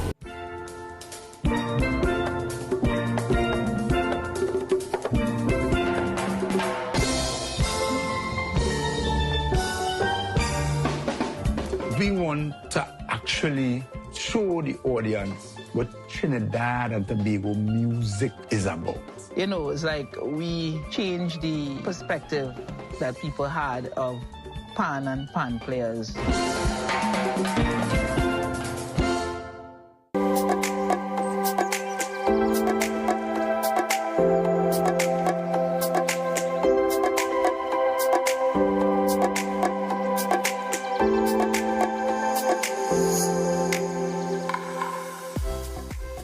As communities across TNT continue to navigate social and economic challenges, the power of volunteerism and collective action remains important now more than ever. So one organization leading that charge is United Way Trinidad and Tobago, which is once again preparing for its flagship annual initiative, the National Day of Caring. And it's now in its 16th year. The event is bringing together corporate teams, NGOs, and everyday citizens to give back through meaningful hands-on community projects. This year's event takes place on Sunday, 26 April, under the theme United is the Way, and a strong focus is on education, environmental cleanup, and strengthening communities. Well, joining us this morning to tell us all about it, Kendall Toloka, Resource Development Manager, and Linda Ramsimir, Community Investment Manager at United Way Trinidad and Tobago. Good morning. Good morning. So it's happening on Sunday 26th. That's the National Day of Caring. Yes. But of course we should care every single day, right? Absolutely. Oh yes, of course. Starting today. Do you know today is Erase Self-Negativity Day?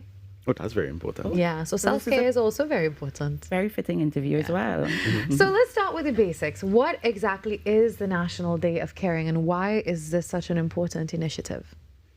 So it's a flagship volunteer initiative that United Way has had, and We are an international organization that's been around for the last 25 years in Trinidad and Tobago, but part of a greater network of over 1,100 United Ways worldwide across 37 countries.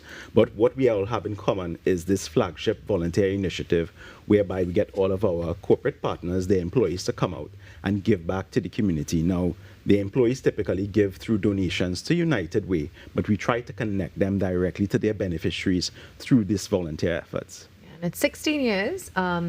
So how has the event grown and how has it evolved over time? I think the power of people speaks to the growth of the National Day of Caring. You know that meme that says Trinidad is not a real place? Yeah. I beg to differ. It is a real place.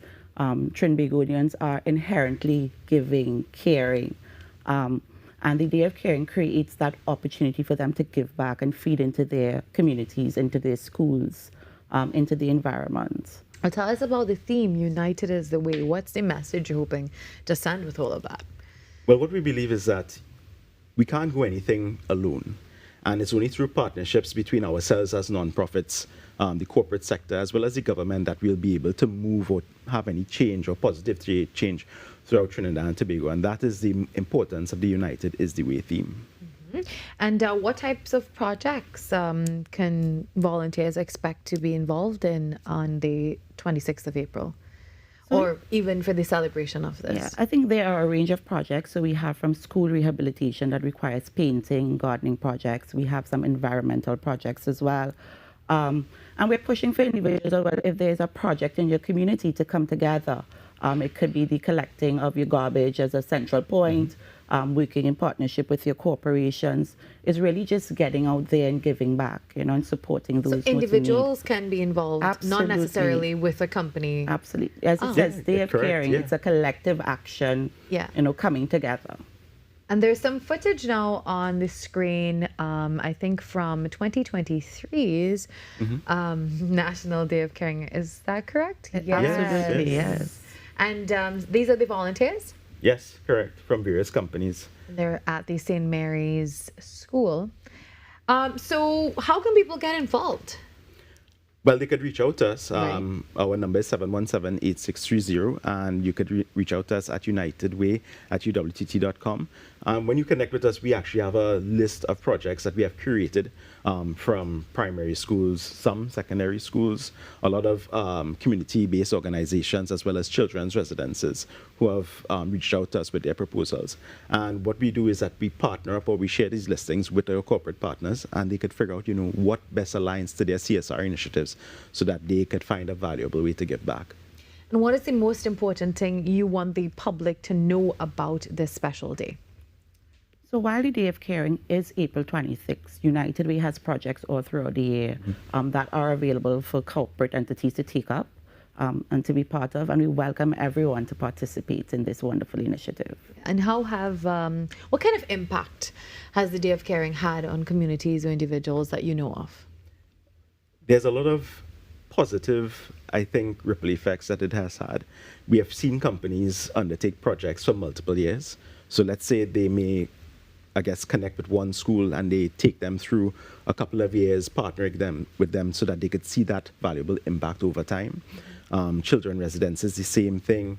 There is a particular story of a young man who, he was at one of our children's homes, and there was an initiative that they had where we had a Children's Day, and that was one of the first days of caring. And what happened is that he actually ended up working for one of the corporate partners eventually as a result of it. That is life-changing. Yeah, definitely. Yeah, and what about you? What do you love most about National Day of Caring and this initiative? I think for me, it's the power of people connecting, the power of people giving up their time freely, people engaging from all spheres of life, people from corporate. It could be a neighbor, it could be somebody you never met before, and they're just there, willing to make a difference. There's no ego involved at all, So we're looking forward to April 26th, but of course you don't have to wait for the 26th of April to care. Care for yourself and care for others or your community or your country. You can start caring today. Definitely. Thank you very much for joining us. Thank you for having us. In anticipation of National Day of Caring, happy Day of Caring to you. Thank you. That's 2 weeks away, Yes. I believe. Yeah, it's exactly 2 weeks away. We take a short break and we come back with more on Trinidad and Tobago today. The time now 15 minutes before 8 o'clock.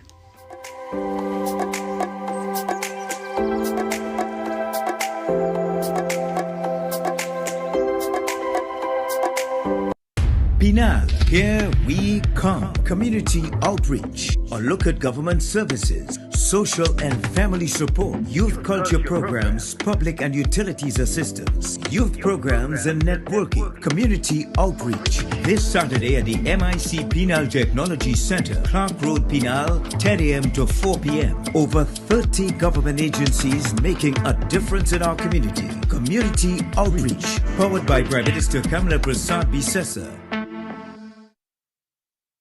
Every client deserves expertise, integrity, and guidance they can trust.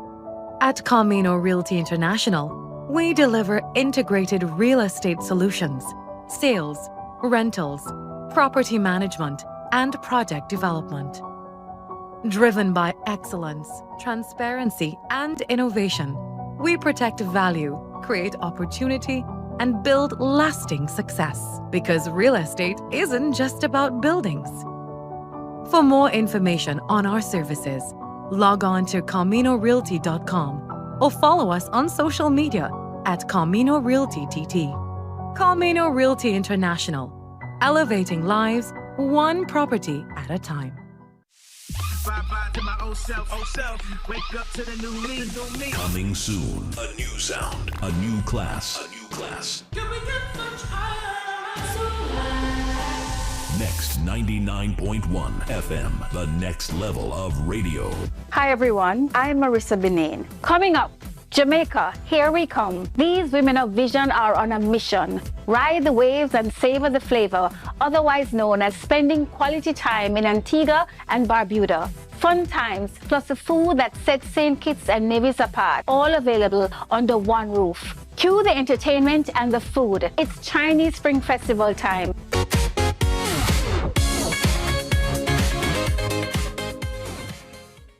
Your news, anytime, anywhere. TTT News brings you the facts that matter most, on air and online. TTT News, nightly at 7.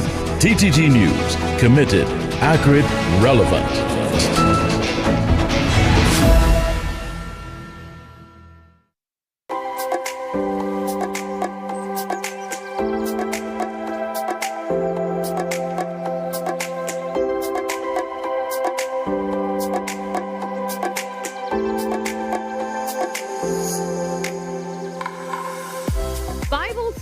And scriptures made easy. Well, the Biblical Graphics book is an engaging education aid designed to introduce the scripture via Bible verses and events. Each letter is paired with biblical characters and events vividly brought to life through captivating illustrations that spark both curiosity and imagination to inspire reading and learning. This is an excellent tool for supporting literacy development, nurturing faith, and fostering spiritual growth during the formative years of children, even through adulthood. Well, the woman behind this book and this is honestly such an amazing initiative. So I would say the brain behind all of this, the amazing brain, Janice G. Simpson, who is here to tell us all about it. Good morning, Janice. Good morning. So I saw you brought some props here this morning. So before we get started, this is an alphabet chart. So in this chart, each word, each letter stands for something biblical, or a term that's biblical, or a name as well. So we'll talk a little bit about this, but I was just very intrigued by it. Before we started, I started by asking my cameraman to say each word for me. So like A is for Adam, B is for Bible, C for crown, and D for Daniel. So this is actually really, really beautiful, beautiful illustrations. And it's the alphabet in all biblical terms. Well, thank you for sharing that with us, Janice. So how did the idea for all of this come about? I understand that you started something like this in the 80s. Yes. So tell me about that. So I've been a Sunday school teacher for quite a number of years. And in the areas where I live, because I move a couple of times, St. James, Diego Martin, I'm presently in Mover. I will volunteer to do Sunday school teaching in the various churches and children. And I noticed there was a common trend with all the children. So it's nothing to do with the church or the religion, but it's about getting the idea of the work. And I thought there must be some way to make it easier for them to remember. They may remember the story, but not the quotation, or sometimes not even the end, what happened as a consequence. So I thought doing this alphabet chart may be a way of, in a picturesque form, to make them get it easy and to make it more reality and more in a safer environment. When I learned the alphabet, I was taught G was for gun, and there was a pistol there. Oh, wow. But G is for God in this That's one, right. So one of the first things that struck me is that this information should be able, as a midwife, because I'm a midwife, the formative years is from birth to 7 years. And these are the crucial years of these children. And I thought that we should be able to give them some positive information from very early so that they will not stray along the way. Yeah, these are really interesting words that you're choosing for each letter. When did you design this, the Bible alphabet? So the thought came sometime in the 80s, as I said, but there was a bit of a setback and time lapse. Even COVID stepped in. And then one day I went to a conference in Lighthouse Ministry in Chagonas under Apostle Conflict. And whilst there was a bit of information that resonated into my mind after Dr. Bellamy delivered his part. And I thought, wow, no, Janice, you have to get this done. And from then I picked it back up, and that was in 2024, the end of 2024. I was introduced to a publisher, Miss Cara Husini Friday, and she's a minister under Dr. Bellamy in that Pentecostal church there. It just slipped me right now. And from the time I gave her the idea, she said, I love it. She said, you wait here. She said, I'm going with it. And she flew with the project. She said, you just stay there for comments and critique. And in 3 months, from April to June, the alphabet chart and the book was ready after a lapse in 20-something years. Wow. But the word of God says, 1,000 ages is like an evening go to him. To him, I just started this yesterday, but to us, it's so long ago. But the amazing thing is once we picked it back up, wow, in 3 months it was done, it was completed, and it's here. Yeah, so tell me about the biblical graphics book now. So after placing the alphabet on the chart like this, I thought, well, A for Adam created by God. So there should be some quotation. That's one of the problems that the children were having. So what I did, looked into the Bible and had to be specific where the quotation was taken from, and a little synopsis, a little reading from the Bible as per the authenticity that A is ready for Adam and B is for Bible.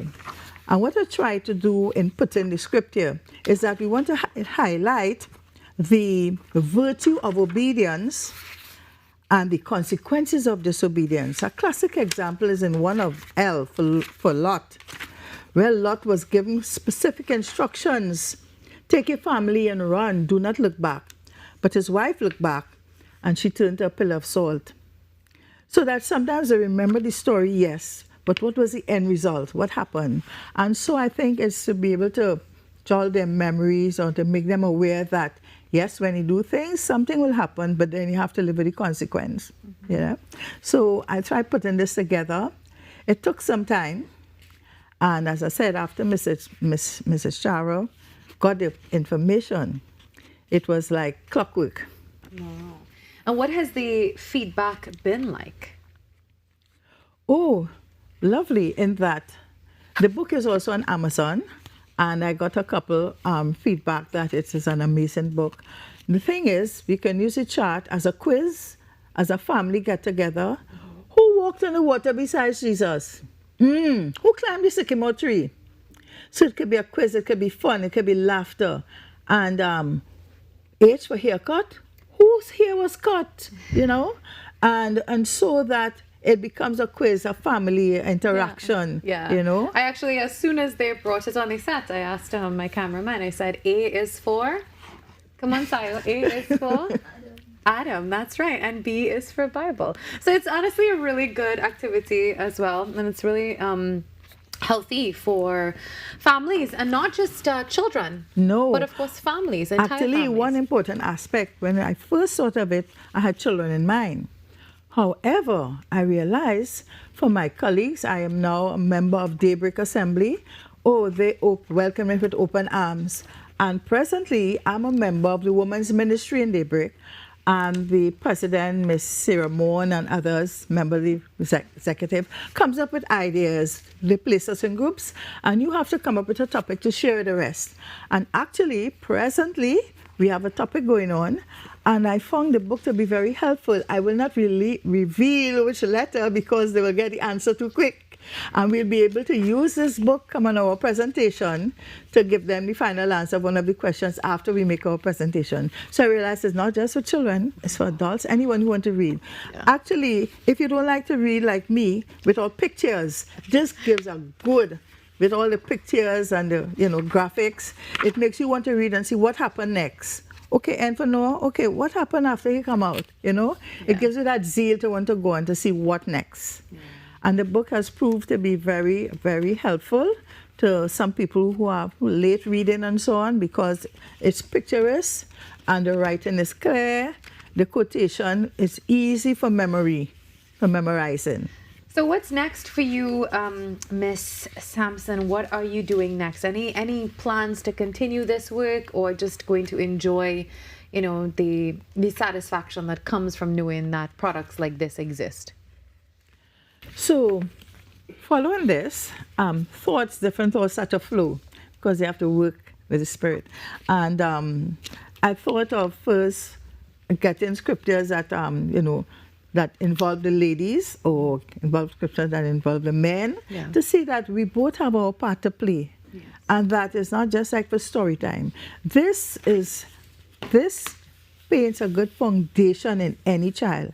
And the lesson behind it is for teachers and parents is that you make your work very easy when we give them a foundation like this, and they realize that, yes, this is going to happen if I do this, the consequences, they'll be able to live up to it, And so parents will have an easier job on their hands. Yes. You wouldn't have to hope, I don't want to end up in jail. I don't want to end up behind the bars, Because with a good foundation, and good examples, even though you don't go yourself, the children take part, they bring home the information, you share it with them. Yeah, take that little time to interact. Really does help. Interact with them. Miss Sampson, we hope to have you on the show in the future.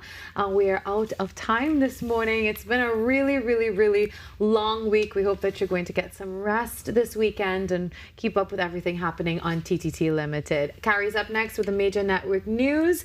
We'll see you on Monday. Thank you, Miss Sampson, for being here today. Thank you to everyone. See you on Monday, 6 to 8. We do this all over again. Bye-bye. Have a good weekend.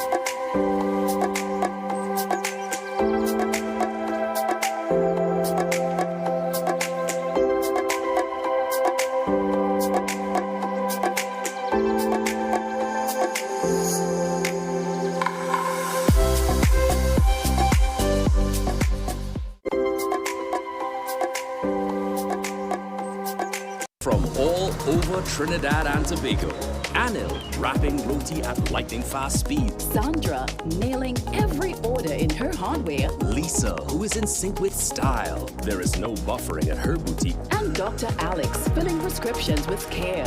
They're all part of the 5,000 strong businesses connected and growing with reliable, high-speed service from Amplia. Now it's your turn. Because with Amplia, you're in good company. Amplia Business. Hi everyone, I'm Marissa Benin. Coming up, Jamaica, here we come. These women of vision are on a mission. Ride the waves and savor the flavor, otherwise known as spending quality time in Antigua and Barbuda.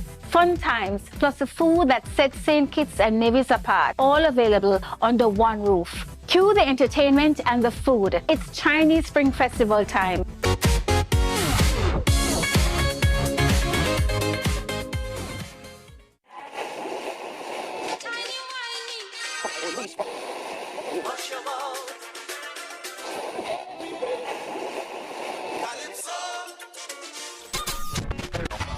Since 1962, one sound has been living in the heart of Trinidad and Tobago, the longest running radio station in the nation. We're your holiday soundtrack, whether it's on your day off, Long drives or house limes. we are always sweet. This is music with meaning, music with memories. Music that feels like home. And it's not just the songs, it's the voices you trust, personalities you've grown with. Laughter that sounds familiar. Sweet 100.1 FM, the rhythm of our identity. This isn't just radio, it's tradition. It's memories. It's part of who we are. Sweet 100.1 FM, the rhythm of our identity, part of your family.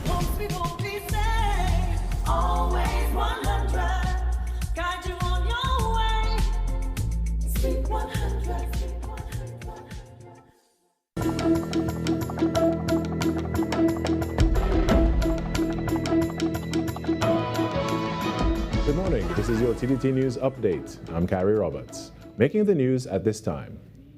Questions continue to surround the appointment of Dr. Carla Barnett as Secretary General of CARICOM as Trinidad and Tobago calls for clarity and adherence to established regional procedures. The controversy emerged after Trinidad and Tobago raised concerns about how the decision was handled at the recent CARICOM Heads of Government meeting. Although Dr. Barnett's reappointment was confirmed, the government argues the process may not have fully complied with the revised Treaty of Chatham. Ambassador to CARICOM, Maraj, raised questions on the process.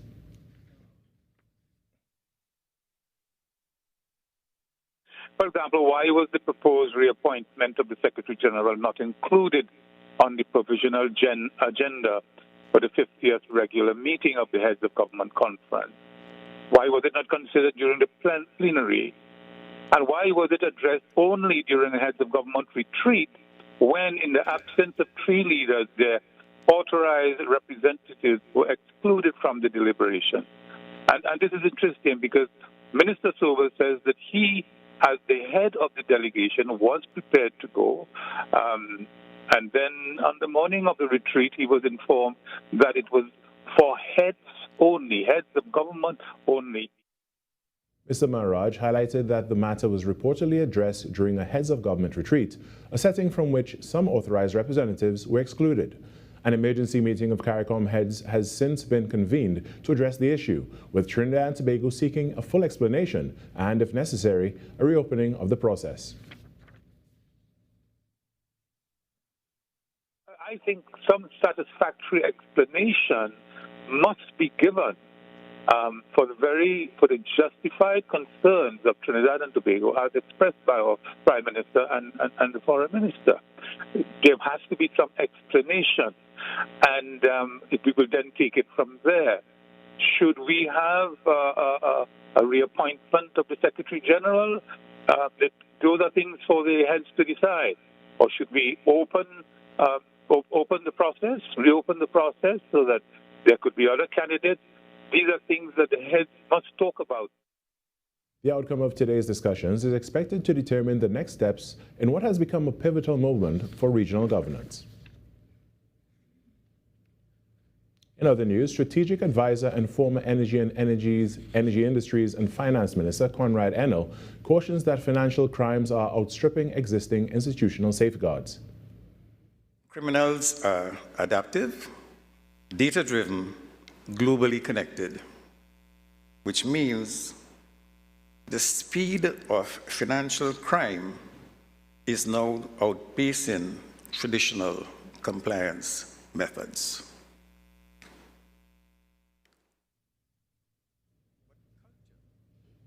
This from the former minister as he addressed the opening of the Caribbean Anti-Money Laundering Conference on Thursday. He stressed that this view originated from one of the world's oldest international financial institutions.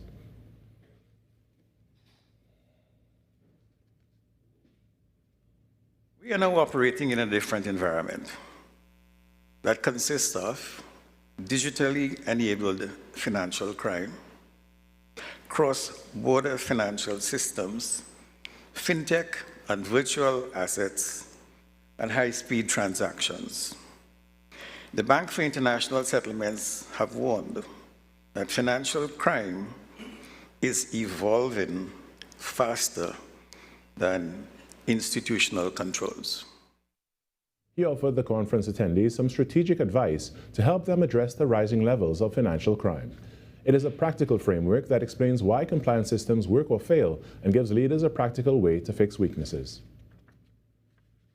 And that was your TDT News Update. I'm Carrie Roberts. From all of us here to you, have a great day.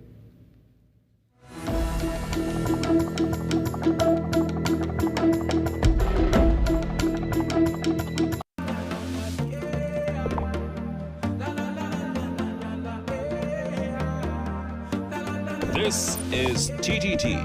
Live for local.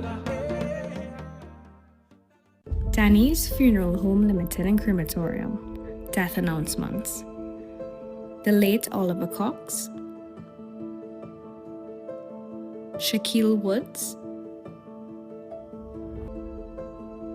Merlene Armstrong. For more information, contact Danny's Funeral Home Limited and Crematorium at 219-3311 or email at dannysfuneralhome@gmail.com. Check us out on Facebook, Instagram, and TikTok. Affordable and unique funeral services available. More news, more access, more ways to stay informed. TTT News covers the stories that matter on air and online. Join us nightly at 7. TTT News, committed, accurate,